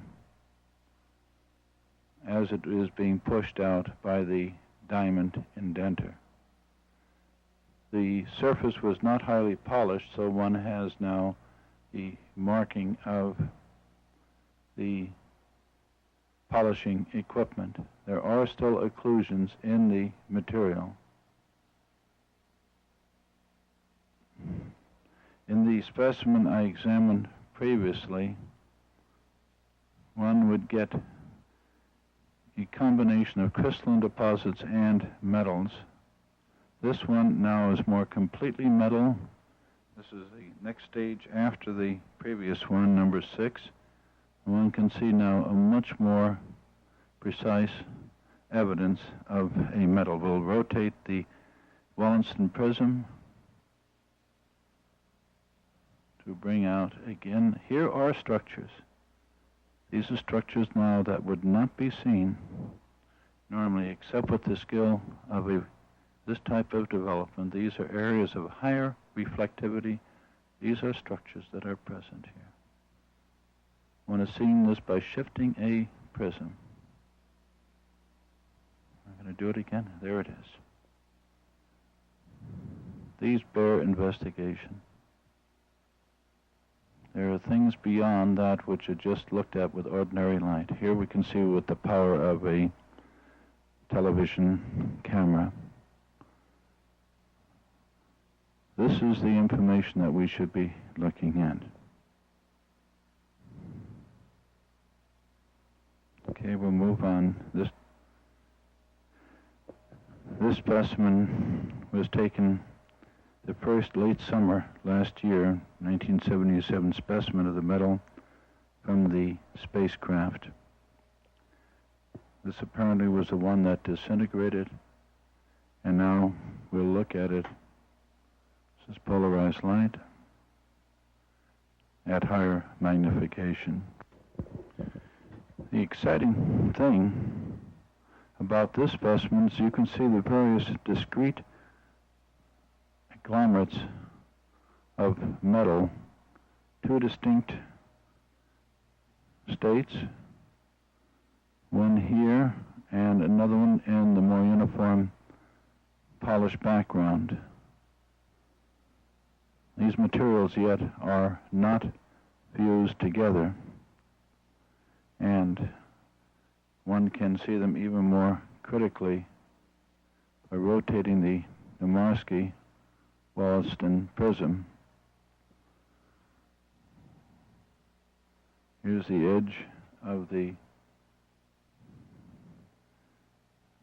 specimen where it is molded in, one sees two distinct materials. Now we will go to polarized light to see if these materials are birefringent. Now under polarized light, one sees the distinct birefringent bits of material that are present against a matrix which is non-birefringent. I'll remove the analyzer. One can see this, and when one brings the analyzer in, one can see this, and has the polars crossed, one gets a birefringent area. One can be totally misled if one did an analysis of this in a gross way. One has to analyze now each of these areas. We see here the distinct birefringent areas with the polars crossed. Now I'll pull the analyzer out. One can see them, but much more distinctly that there is a birefringent area. This is number one sample, and as we go from 1, 4, 5, and 6, one sees a progression of diffusion of this birefringent material into the non-birefringent area. We must now analyze this material in this number one sample and move in the step-by-step evolution of this material into the final form that they have. It is very interesting to follow this, and one has to work now at this microscopic level. We are here now at about 160 diameters. These particles are very small, and one must deal with this on a microscopic basis. This is the end of the section now on the metals and metal samples that were given to me for examination. I was going to share these results with one of the people from NASA, Ames Research Center, a Dr. Richard F. Haynes. Mm-hmm. I put the specimen away in this plastic envelope, which I have here, and when I took the envelope out of my pocket and went to share it with him, the specimen was no longer present. It had disappeared. I retraced my steps, checked with Dr. Wee, my wife, everything. I had two of the specimens fitted together this way. There were three of them all together in my pocket. And at this time, I no longer had any additional this specimen. Before we go to the another specimen, what is your opinion about the disappeared metal or materials? Whatever it is. Is it normal? Normally, is it exist well on the Earth, on our world, or? I've had this happen before to me, and when I've worked with crystals like this, yes, I'd work with a crystal, study it, as I have over the last 10 years, and suddenly the next day I go to reach for it and it will be gone. It will have disappeared. Mm-hmm. I first accused myself of being negligent and not paying attention. And finally I just put it aside. I said, if it happens, it happens. I won't let it bother me. I don't know how to explain it. I have no way of giving any rational explanation. And at this moment I must categorize it as a mystery. I see. And what is your result of the of this here? Of this material? Right now, yes, I could not explain the type of material that I have and its discreteness by any known combination of materials. I could not put it together myself as a scientist. To get a combination of thorium, silver, and silicon in discrete areas. Yes, if I were to melt it together, I would see the evidence of all of it. But their discreteness is what intrigues me. Do you understand what I'm saying? Because you see, if I were to take these combinations and put it into a furnace, melt it, then pour it out and pull a little ingot, I would see all of these elements present there in any one area. But I don't. I see this discrete bits of material. Now, it can only happen by some form of a cold fusion process where you have the elements present and you fuse them together so they still maintain their identity, but they interpenetrate into one another. So in other words, do you think there is a possibility to find naturally on this earth we can Something like find? That. I'm going to look. I'm intrigued now. This is the type of thing I enjoy doing and dealing with, but it's also a challenge because I showed it to one of my friends who was a metallurgist, and he shook his head. He said, I don't see how it can be put together. And that's the way we are right now. And I think it's important that those of us who are in the scientific world sit down and do some serious study on these things instead of putting it off as figments of people's imagination. I respect Mr. Stevens and the people I have met. I respect their integrity. I'm doing this with no attempt, no desire for any form of remuneration. I want to know, I want to see. And that's the only reason that I'm digging into it. If it's to be a business or as part of a corporation, I'm doing this independent of IBM. So in other words, could I say this material is extraterrestrial? It doesn't look like anything that we've made here. At this moment, I would feel very much inclined to accept what was given to me as being true. I see.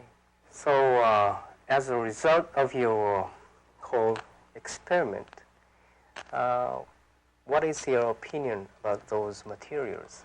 I think we must start working on a dedicated basis to look at these things and find out why we are given these grouping of specimens. I respect the people I have met so far, their integrity, their willingness to work. Mr. Della Tosa in his work on photography, and Mr. Stevens, the way he has done his best to give me specimens.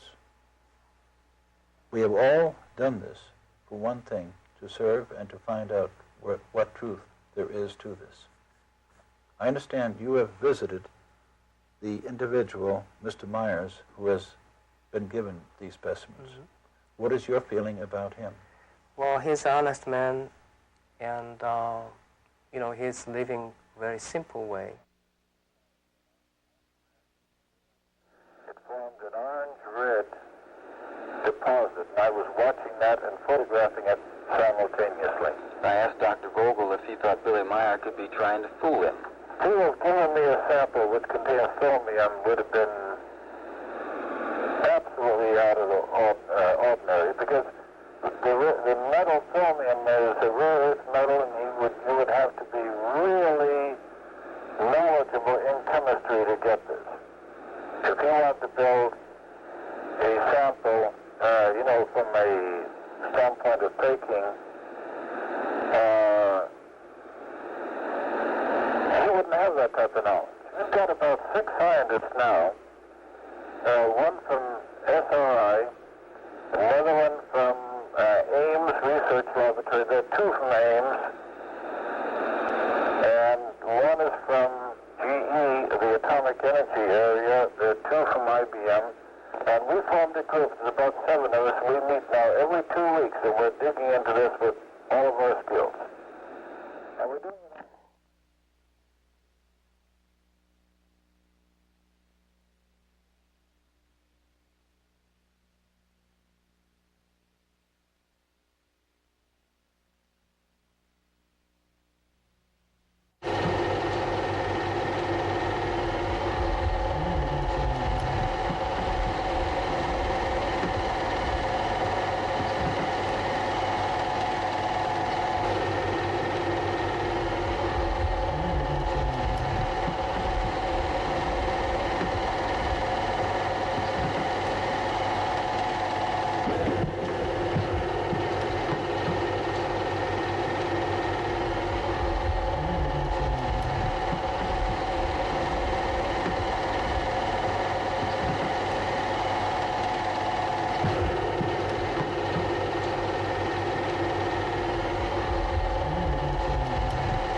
I understand that you have taken many pictures of UFO and of the Pleiadian. How did you take those photos? That's a very funny thing. I have my film camera, my photo camera. Yes. If I go outside, the most of the time I carry them with me, but I never can get a picture if I not get the order to shot one. If I can get the picture only by an order of the Pleiadians, and then I will get a really good picture. Did they tell you a reason why they order to take a picture? For proof. It's very amazing. Amazing pictures. And may I ask you your background? Could you tell us about your background? I mean, your profession, what you're doing? You see, my whole life I was working by about 300 or 320 different professions. 300? Oh. So, what were you doing when... Just now I call myself as a watchman. Watchman? Well, what do you mean, just looking up the sky? No. Maybe in Japan too you have the night watchman. Something like that. So you were working... The last business I was doing was a watchman here in Switzerland. Oh, well... And now I'm living from my rent only by 830 Swiss francs a month with my wife, 3 children, and 2 other persons. So how can you get the money? That's a rent from the government. Rent? Yeah, for my cutted arm. Oh, I see. That's about the third part of that money what needs other family in Switzerland with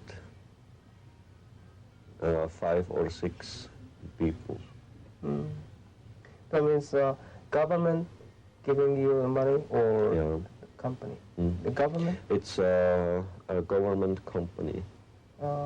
I see. And they pay a monthly rent for my cutted arm. 830 francs.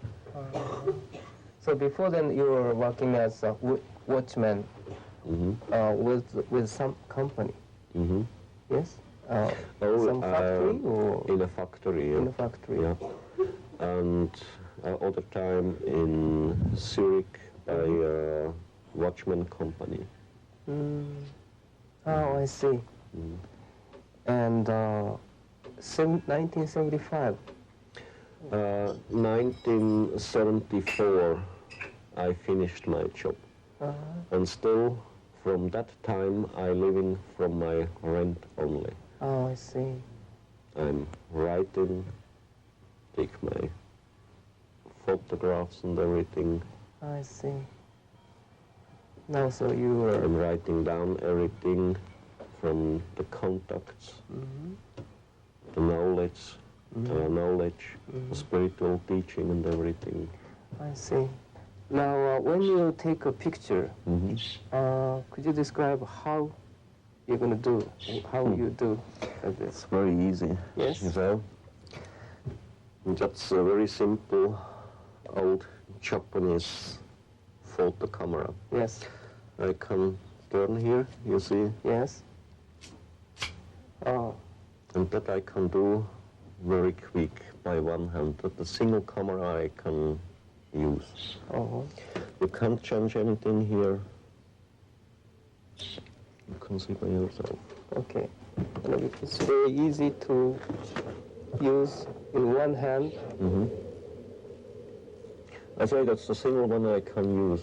All the other they are too complicated because you need 2 hands to handle them. Just take it this way. Yeah. It's very easy. That's very easy. I see. It's very quick. And, you know, when you are taking a picture, there should be many people walking on the road or, you know, living in the house and, or, you know, running the car. They might see the same thing. You see, that's very funny. If you take this here, I think that's now the ship. I'm staying here with my camera. Everything around the ship, up, down, behind, by sides, will be closed. Nobody can see anything. There is a free line only to see something through here, the camera, or to my face, to my eyes. Then I'm staying here, get the picture, to get the picture from the ship. You stay there by the lamp or by the tree. You can't see anything because there the sighting will be closed for you. It only will be open this way to the camera. And this happens the most time. How could they do it? I don't know. They have, you know, how about this one? You use the tripod with this? With them, yeah. Yes. I put it on the tripod. Then I have here an automatic. And then it works. I see. And two, it's a camera that I can handle by one hand only. It's here. I see. That's the single one I can find.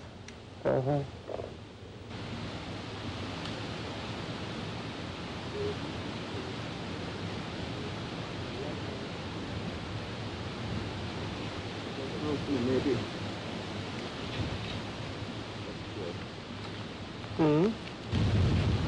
And at that time, when was it? It was outgoing winter time, I think 1976. The same year of that shot. It was the same day. Same day? Yeah. And how the saucer coming? We have to go there to the front to tell you. You see there behind the mountain? Yes. About a third part from here to the mountain. Yes. The ship was moving from the left side to the right side. And right side, left side, right side, always on that way. Yes. And then at later time, before it left by sunset, it moves behind there the tree. You have seen the picture, and there I got 3 pictures by my photo camera. So how many hours altogether from the beginning? Altogether, I've been here up for about 2 hours. 2 hours? Yeah. How many pictures did you take? Between 70, 90, 100, I don't know exactly. Most of them I lost somewhere, stolen, I don't know.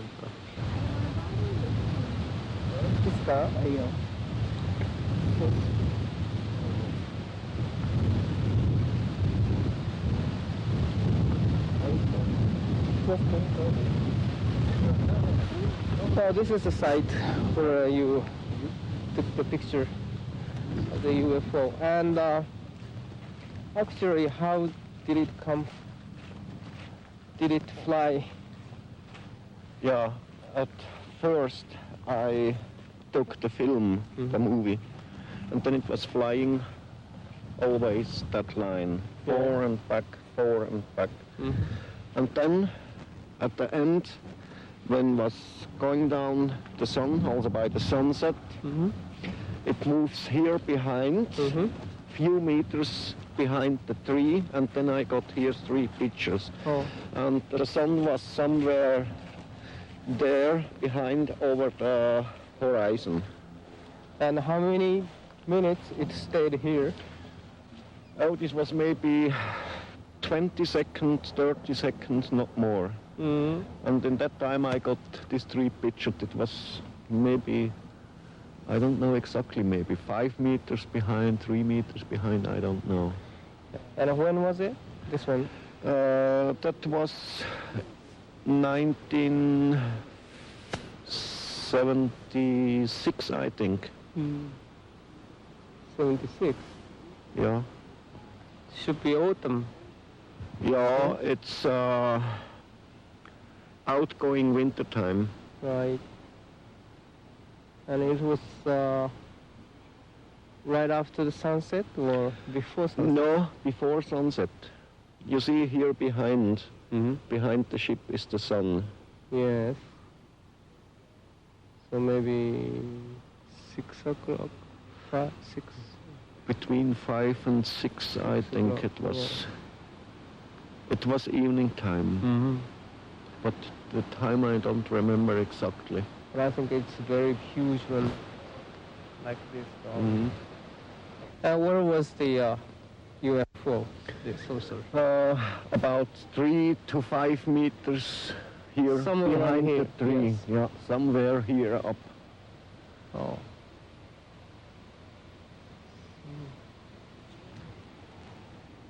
And nothing behind the tree? There is nothing behind the tree. A deep valley, that's all. Right. But this ship is very huge, maybe 7 meter. 7 meter across. Yeah.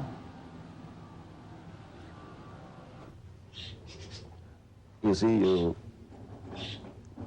can't go over all the world to tell each human being this happened now on that way, that's now the truth. You can get the analysis from a computer, but the people not will believe. Right, right. So if they see the ship by themselves, they get the picture, then for them it is true. But if somebody else get the picture, they say that's a fake only. Right, right. So did they tell you why they are not going to show up himself? I mean, themselves, you know, why they don't come visibly to the people? Yeah, you see, they told me different reasons. One of them is they thinks and means and says if they turn over the sky at day or night time and the people will see them, the earth people here, they will come to be afraid. Maybe they will turn over in their mind or something like that. And it will come a panic. The other thing, they say they have to be very careful about their own weaves from their own body and about the weaves from the earth humans. If they come together, they will turn over in their mind because they are living in every case on a very much higher level than the people here. And if they go to show them by their flying around the earth, the humans, the earth humans, they will try to catch them. They will, by the Air Force, send up planes, fighters against them, and about all that they are very afraid. But I think they have, much better science than us, so they can, protect themselves from the Air Force attack. Yes, of course, that's very easy for them. But You see, I think it isn't useful. Why they shall show them to the humans if they go to fight against them? It will make trouble for them, for us humans from this earth, and maybe for other one. Because the Pleiadians, they aren't a single one who comes to Earth from other stars.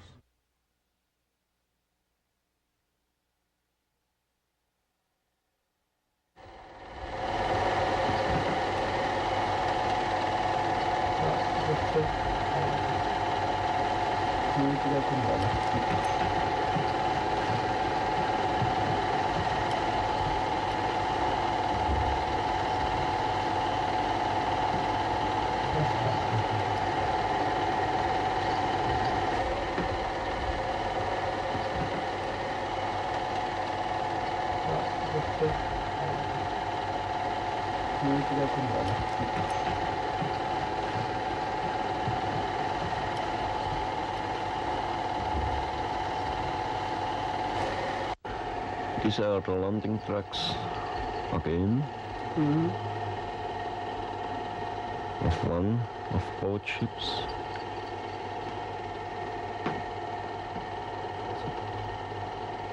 Is this also first time you got the landing tracks? Yeah.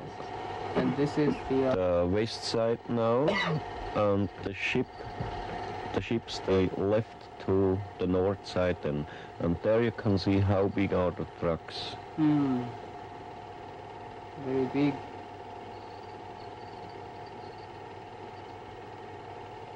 So it was almost 7-meter diameter. No, the landing trucks, they have 182 centimeter each one. And 3 of them are by each ship. And that's a place where I got the first movie picture. There was a tree staying, how you see it there, where it's hanging over them, the ship. And that tree was eliminated later by Semjase too. And that picture I got, I think, February or March 1975 in the evening time, about 5:30. It was snowing, raining, dusty, and in the front between the tree and my film camera there was some people working, a farmer, an old man and a child.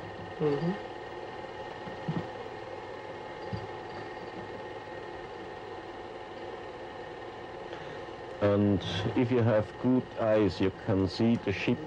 It isn't in the front of the tree, it is a little bit behind the tree. Yes.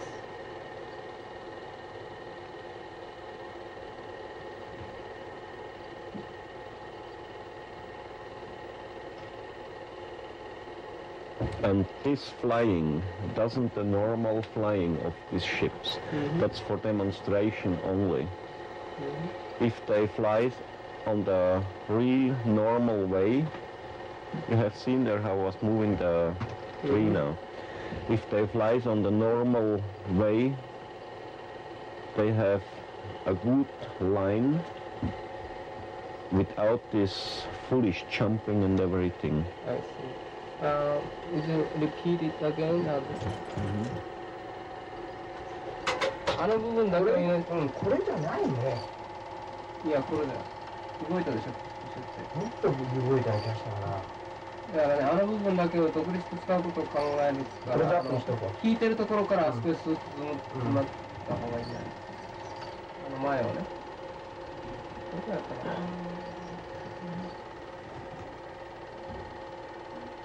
急にしてみますか。まだだね。じゃあまだ一回一つ広げといてね。これで。まだだよ。When do you know when? いやもうそろそろやりますか。Now I think. Just a moment. You see? はい、yes. 見えた？稲さん。because it comes to the front, overflies the tree, and then it jumps. Right. もうちょい寄っとくからね。もう一回やってくれる？もう一回？もっと先だけ寄っとくよ。Again? 先だけ寄っとくよ。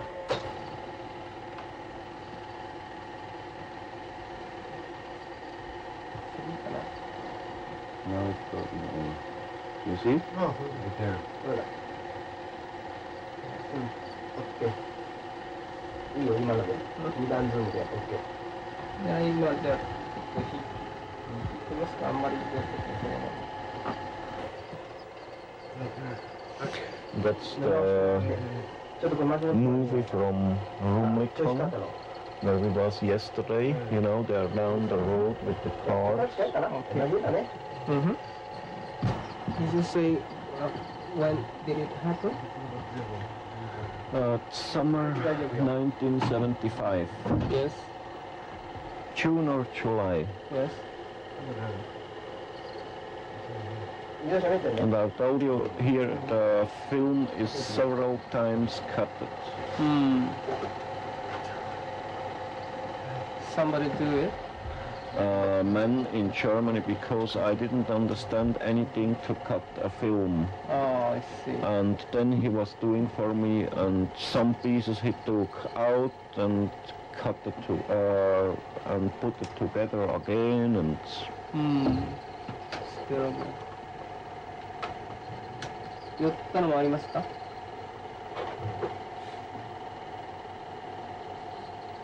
うん。あ、これ自動車と一緒にね、素晴らしい。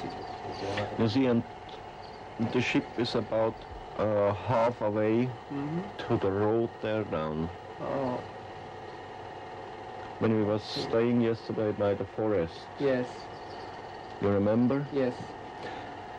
That's the first place in Rumlicon we was yesterday. And here the ship is jumping away. There the film isn't cut on that place when the ship jumps away. It's nearly the speed of light, and you can't see anything. It is here and it goes. パッと消えるって。There is somebody looking at me. Right.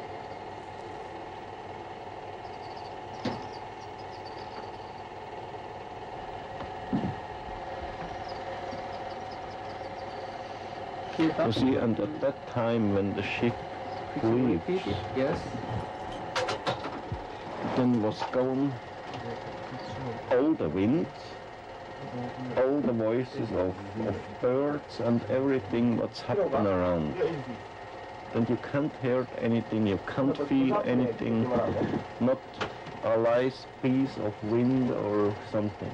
It all comes back at that time when the ship returns. And myself, by the camera, I had something like an electric shock. UFO に来てないんだよな、これ枝に来てんだよな。いや、UFO に来てる。ちょっと甘いみたいな。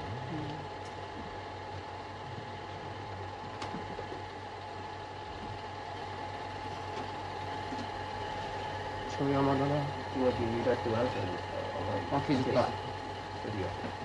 うん。やってみる？ちょっとさっきのが合ってたんだよな。ちょっとくれた。Could you repeat, please? どこがでした？ Can you repeat it? それ、このやつ。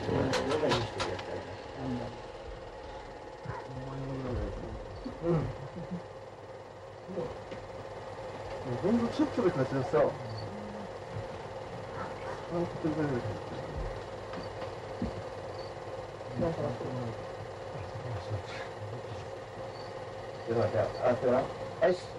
じゃあ、もう違う。全然じゃあ4回。OK、そこ。今いい。そこ。ただ、通転した時にどうなるかがちょっと問題。いい、大丈夫だ。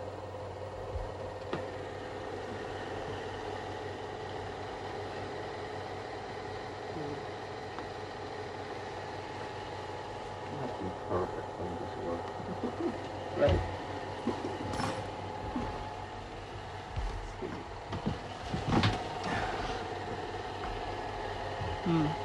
れの方がいいや。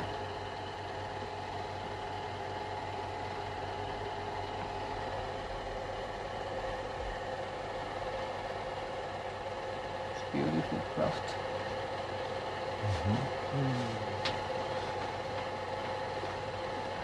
Is this the same one, same day? The same day. That's all the same film. ああ、やってくる、やってくる。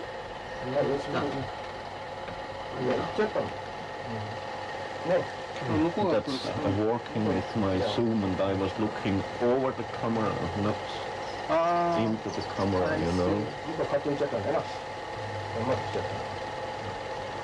これリピートしないで大丈夫ですね。もうだってしょうがないでしょ。まんまに撮ってくれ。うん、あ、もちろん。これはもうずっとまんまでいってください。塗らないで。ね。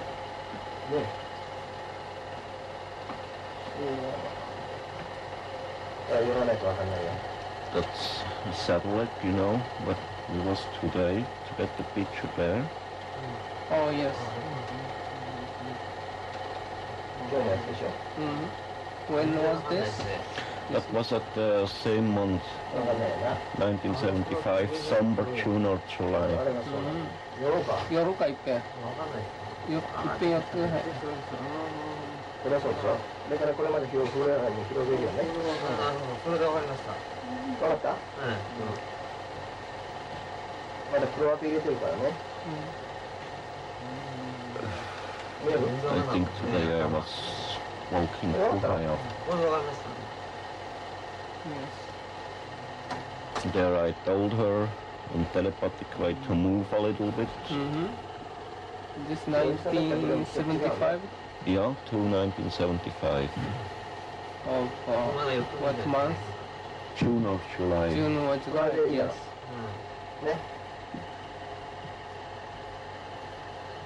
It is very small.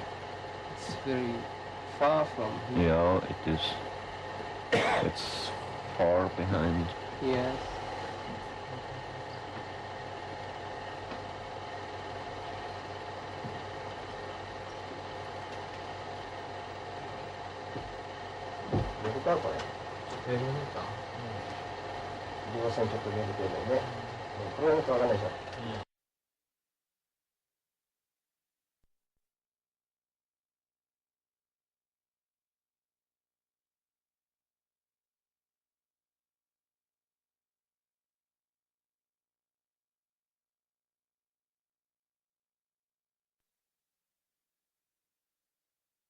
That's Contactee.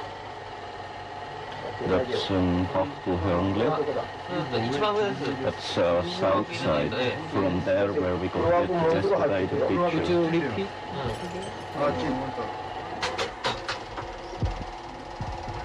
On the wheel, this is where? Contactee, where we was yesterday. But only that's the south side. Yes. There then she's hanging up now very high, and then she jumps down behind the hill. あ、急に降りてくるって。 Then she will scroll up again, fly up again, slowly, slowly in a zigzag line. You see her あ、 there? 下へパッと映ったね。あれ、もう一回行こうか、今の。パッと映るところ。ね。Can you repeat it again?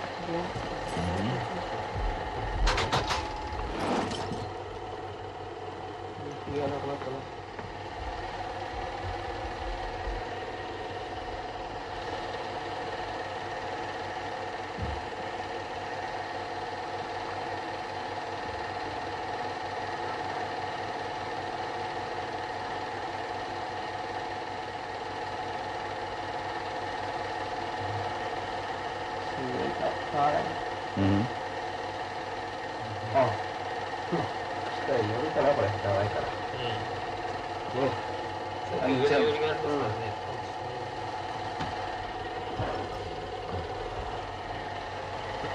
You see, if she jumps, there is always like a flash coming on.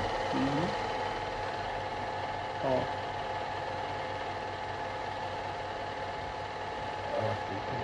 And sometimes I got a small electric shock Oh, you got... Each time when she was jumping. You got this why, electric I don't shock. know. Uh-huh. That's the east side where we got yesterday the pictures. Oh. There behind in the middle, you see, in the saddle, the mountain where we was this afternoon. What is... Where we was climbing up the road. What is the month? The mountain there behind where we was climbing up today by the cars. I see. What month? Langenberg, I think, is the name, or something like that. Where we got today the pictures, you know. 1975?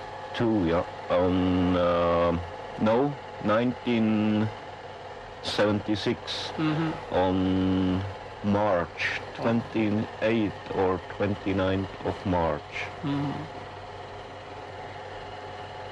So this is the first film which we could take. You could take 3 of the crafts.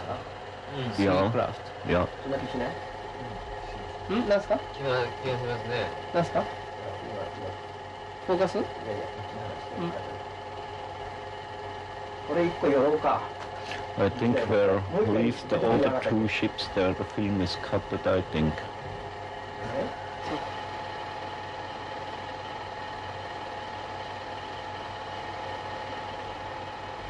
So だこれ京都とかのこの辺です。It's baffling. You know, the wind there. And that wind is there up the whole year so strong.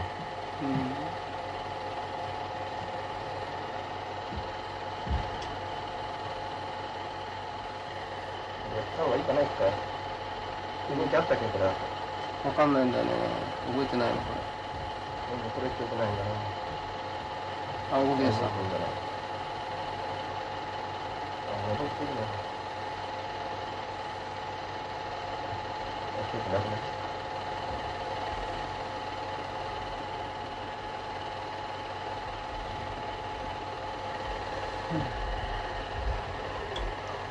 Is he coming back again?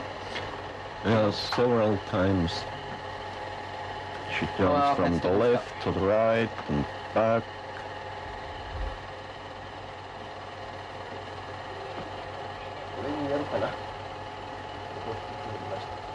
ちょっと揺れてるところやろうかな。ふ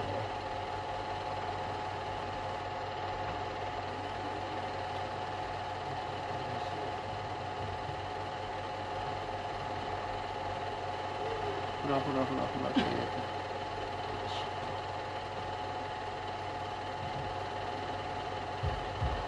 You see, there's still wind on the bench. いなくなっちゃう。あ、光った今。モニターで見えた？When I left the place there, I was frozen outside and inside. Yeah, it should be. It's always very cold there, too in the summertime. I see. But this is winter. Yeah, that's winter. 光ったところ寄ろうかな、後で。もう一回リピートして。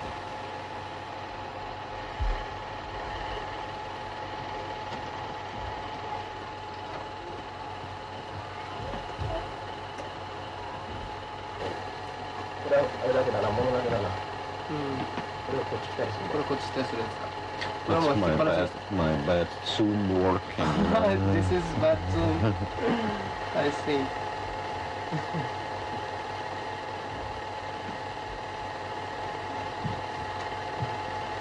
You should try something to do boots, you know. Don't have to such Spanish things.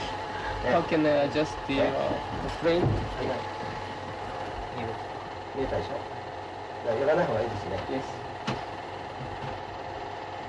It's okay.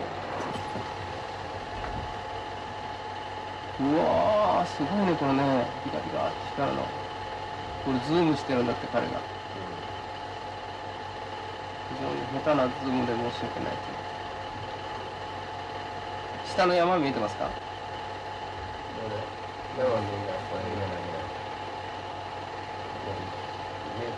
Too, with the camera I was jumping because I was frozen and make like that, the train.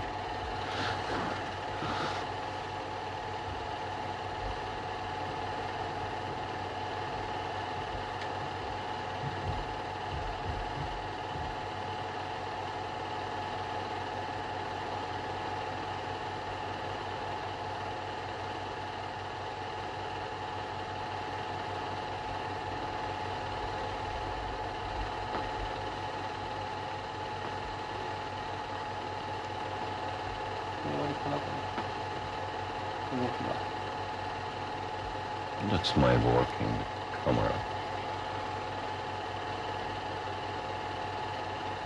今下の山見えてますか？今の心配です。あ、これで、OK、山が綺麗。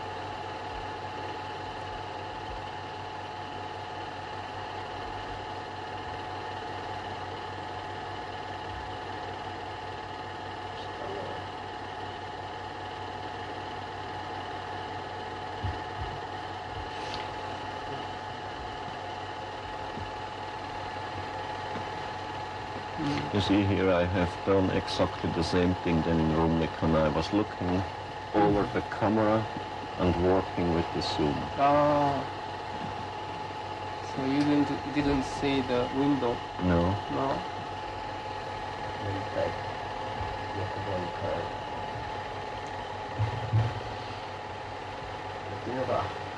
There always I was thinking to get the warm coffee.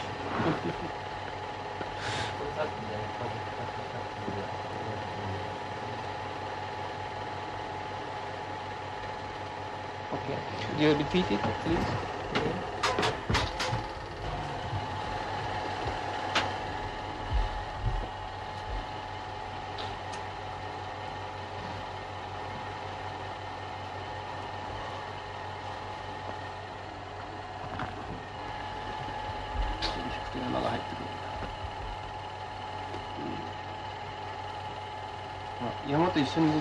No, but the whole time the ship was staying always on the same place. It wasn't moving. Yes.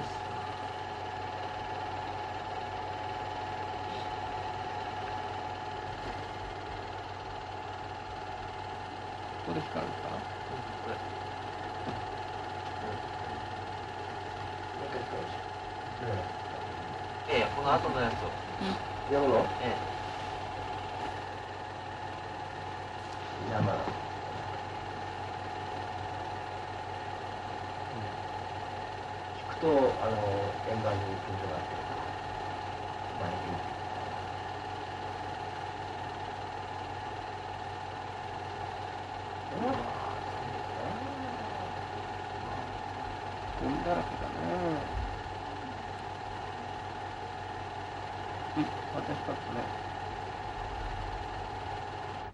On June 12, 1975, the Pleiadians directed Eduard Meier to the location where he would succeed in taking this remarkable 8mm movie footage.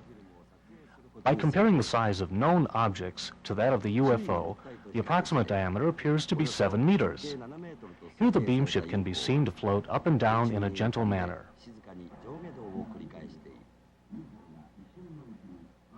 But as we continue watching, we will soon realize that this film contains a rare sequence, the moment when the UFO disappears suddenly.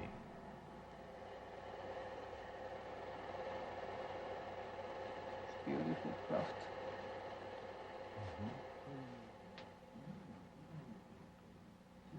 Meier says that the beamship can travel through multiple dimensions. We assume that this is that moment of transformation.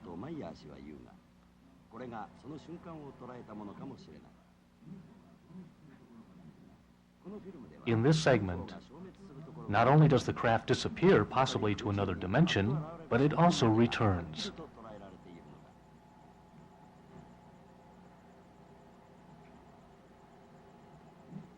Next, the film is checked to determine if some type of trick has been used, beginning the examination where the object disappears and reappears.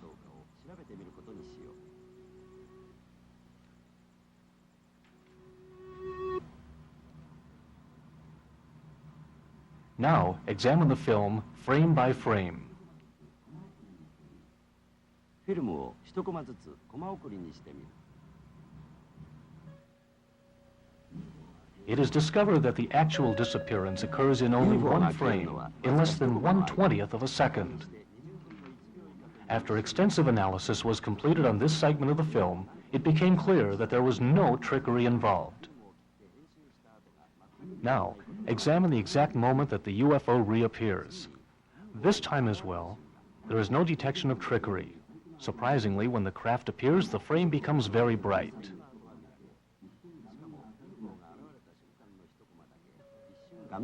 This means that there is some type of energy affecting the film itself. It occurs within 1/20th of a second, the exact time required for the ship to reappear.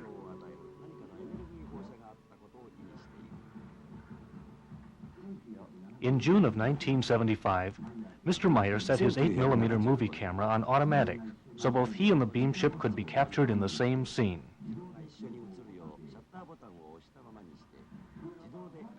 Meier explained that this is the location where he sat to wait for the craft to appear.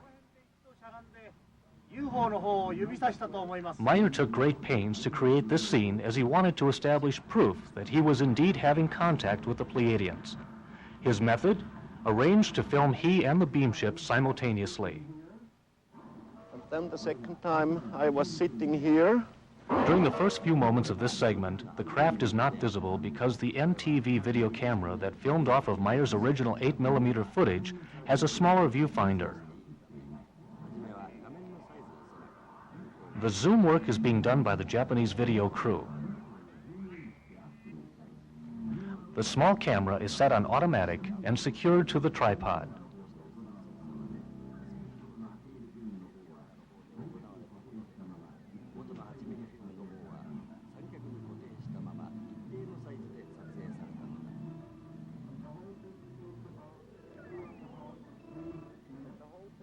About 2.5 or 3 minutes. The Beamship can clearly be seen floating silently and gracefully while posing overhead.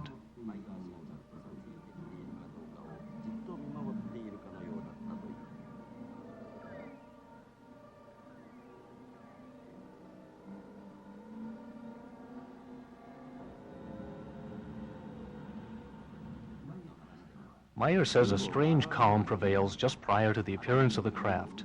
Even the birds in the area stop their singing and movements, becoming very still and quiet.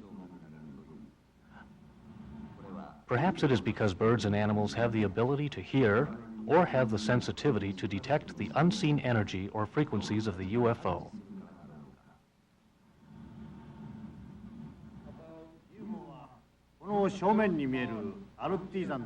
Meier shows Yowie the location where the Beamship first appeared and explained that it moved from left to right, right to left, and then back again left to right. The Beamship can be seen hovering above the mountain at Hassenbo. Then suddenly the ship begins to move. Closely studying the movement of the craft, it seems possible that the object is suspended on a string, perhaps connected to a long pole. But carefully watch the branches of the tree, which is to the right of the screen. It is obvious that the wind is blowing fiercely. But the Beamship remains perfectly still. This observation leads us to believe that the ship is not a small model suspended by a string. If the ship were suspended by a string attached to a pole, a different form of movement would be seen. The Beamship can be seen to stop in midair, without any form of hesitation and no wind-related movements. If the object were a model suspended in some manner, it would react much differently in a strong gusty wind. This ship stops and does not waver. When the Beamship begins to move, it sails smoothly without any hesitation. This indicates that there is no physical obstruction of any kind.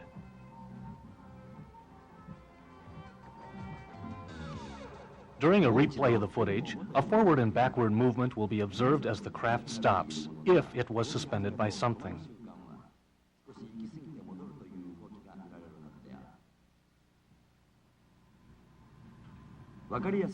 For convenience sake, Lines will be drawn where the ship stops and where it begins moving, affording the observation of any unusual wobbling or swaying. It is obvious that the beamship stops abruptly.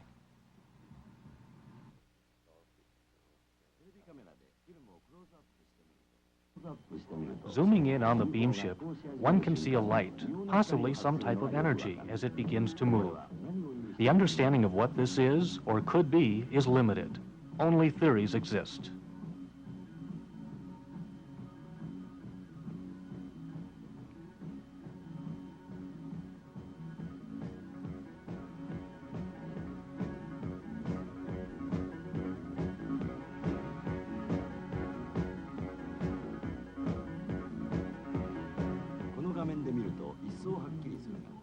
From the analysis of this footage, we know that there is a gusty wind, yet in contrast, the beamship remains stable.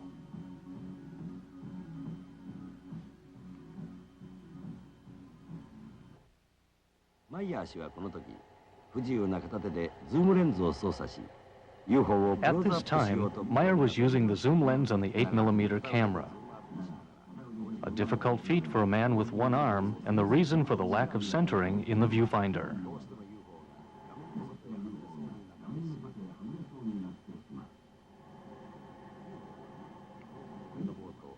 At times, the spacecraft emits a burst of light from the top of the cupola and the flange or rim of the circular object.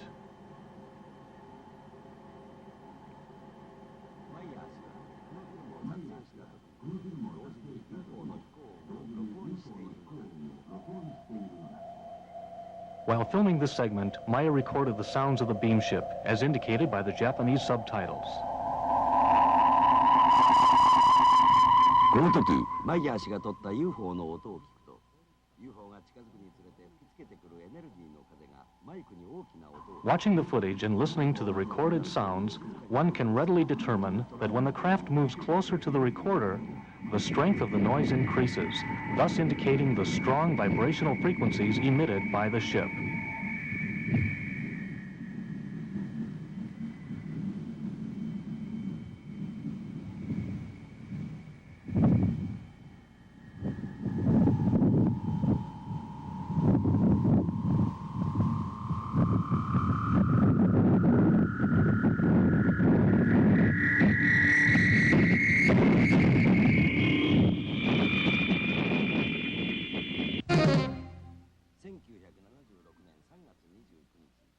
On March 29, 1976, Meier took this outstanding series of photographs of 3 beamships hovering over a wide valley near Bachtel-Hornli.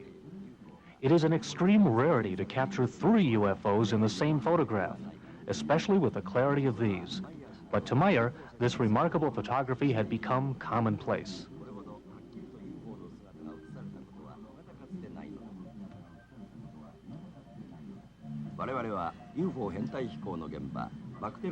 The video crew hiked to the site where an old farmhouse stood near the edge of a steep mountain cliff. This is the location where Mr. Meier filmed both still photographs and 8mm motion pictures.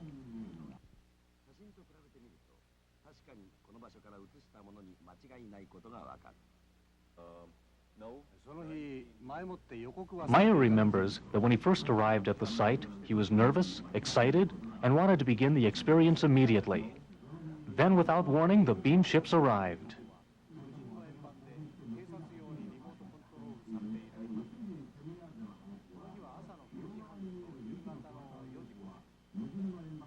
As in previous segments, the ship is not affected by the strong wind currents. He also noted that they repeated the same stable movements exhibited in the past. In the lower part of the screen, automobiles can be seen traveling on this major thoroughfare. Meier captured the same scene with one addition, a UFO hovering overhead. This amazing footage captures known objects, cars, and an unknown object, the beamship, on the same frame.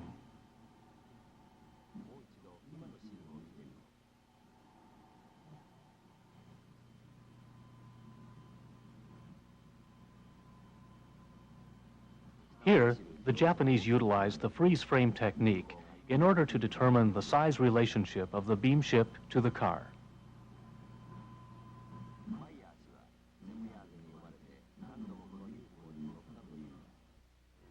This 1979 NTV footage shows the site where Meier shot his 1975 sequence of the Beamship hovering near a farmhouse. As this footage dissolves to Meier's original film, note the Beamship beginning an aerial display above a large tree which once stood near the farmhouse. Meier recalls that he was guided telepathically to the location and that the weather was bad. Snow and rain fell throughout the day. Once again, the erratic movement of the craft gives the appearance of an object suspended by a string or wire.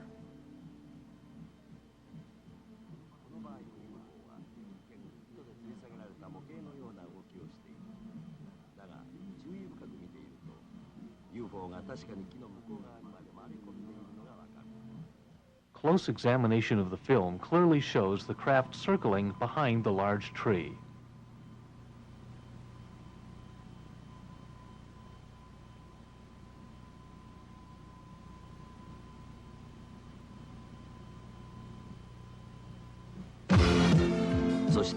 When the size of the Beamship is compared to that of the tree and the house, it becomes obvious that due to its size, it would be impossible to suspend with strings or wire.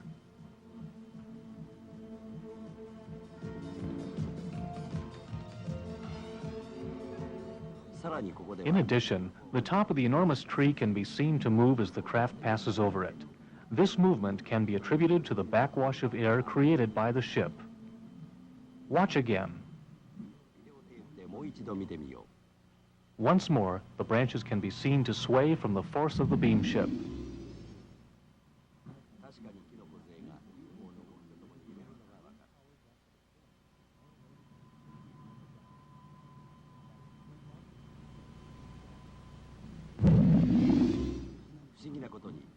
Mysteriously, within 3 hours after the filming, Meier noted that the tree began to die. Inside of 3 months, the tree was gone, leading to the conclusion that perhaps the electromagnetic radiation or energy contained some harmful elements that might have killed the tree. This segment clearly illustrates that the Palladian Beamships are capable of transcending dimensions at will. Watch closely. The craft is seen hovering in the upper portion of the screen. Then suddenly, it will literally jump down to a point just above the knoll in the lower center of the screen.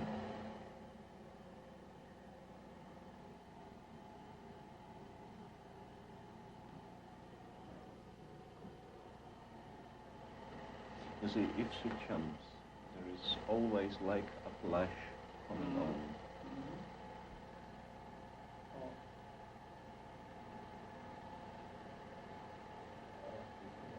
And sometimes I got UFO がこのような瞬間移動をするとなぜかわかりませんが私の体に一瞬電気のようなショックを感じるんです。 Now we will examine the film frame by frame. Analysis failed to detect any alteration or trickery in the film. At the moment of the dematerialization or jump, the scene becomes very bright, unreasonably bright. Could there be a correlation between Meier feeling an electrical shock during the contacts and the film becoming brighter? Now, analyze the Beamship's dematerialization scenes we reviewed earlier. 3 frames prior to the disappearance, a green exposure is observed in the lower part of the scene. The same phenomenon occurs within 3 frames of the return of the craft.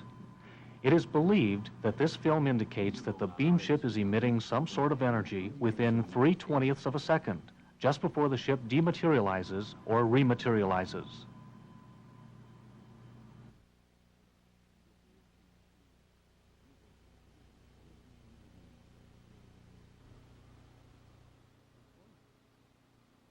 We close this investigative report with some final comments from Mr. Eduard Meier. The materialism way doesn't the true way for the life of a human being. There are 2 points who are very important or they are very important. That's the materialism way and the spiritual way. They have to work together. Not only one of them have to work. And to change this again to the real way, to the connected way by materialism way and spiritual way, they comes here again to teach the earth people over some few months. So That's the only reason they have. That's their own saying. Not to bring war to earth or to bring peace to the human here on earth by themselves. If we want peace and knowledge and love and everything here on earth, we have to change everything by ourselves as human beings from this earth. This true story that took place in Switzerland is far beyond common knowledge or understanding. The Beamship footage taken by Eduard Meier is astonishing, but it's so clear that it's almost too good to be true. Because of this, there are many people who do not believe this case is real. Despite this, the evidence presented in this video investigation has been backed by facts from many scientific fields of study. Still, each individual must personally decide for themselves their levels of beliefs concerning UFOs in general, and more particularly this case.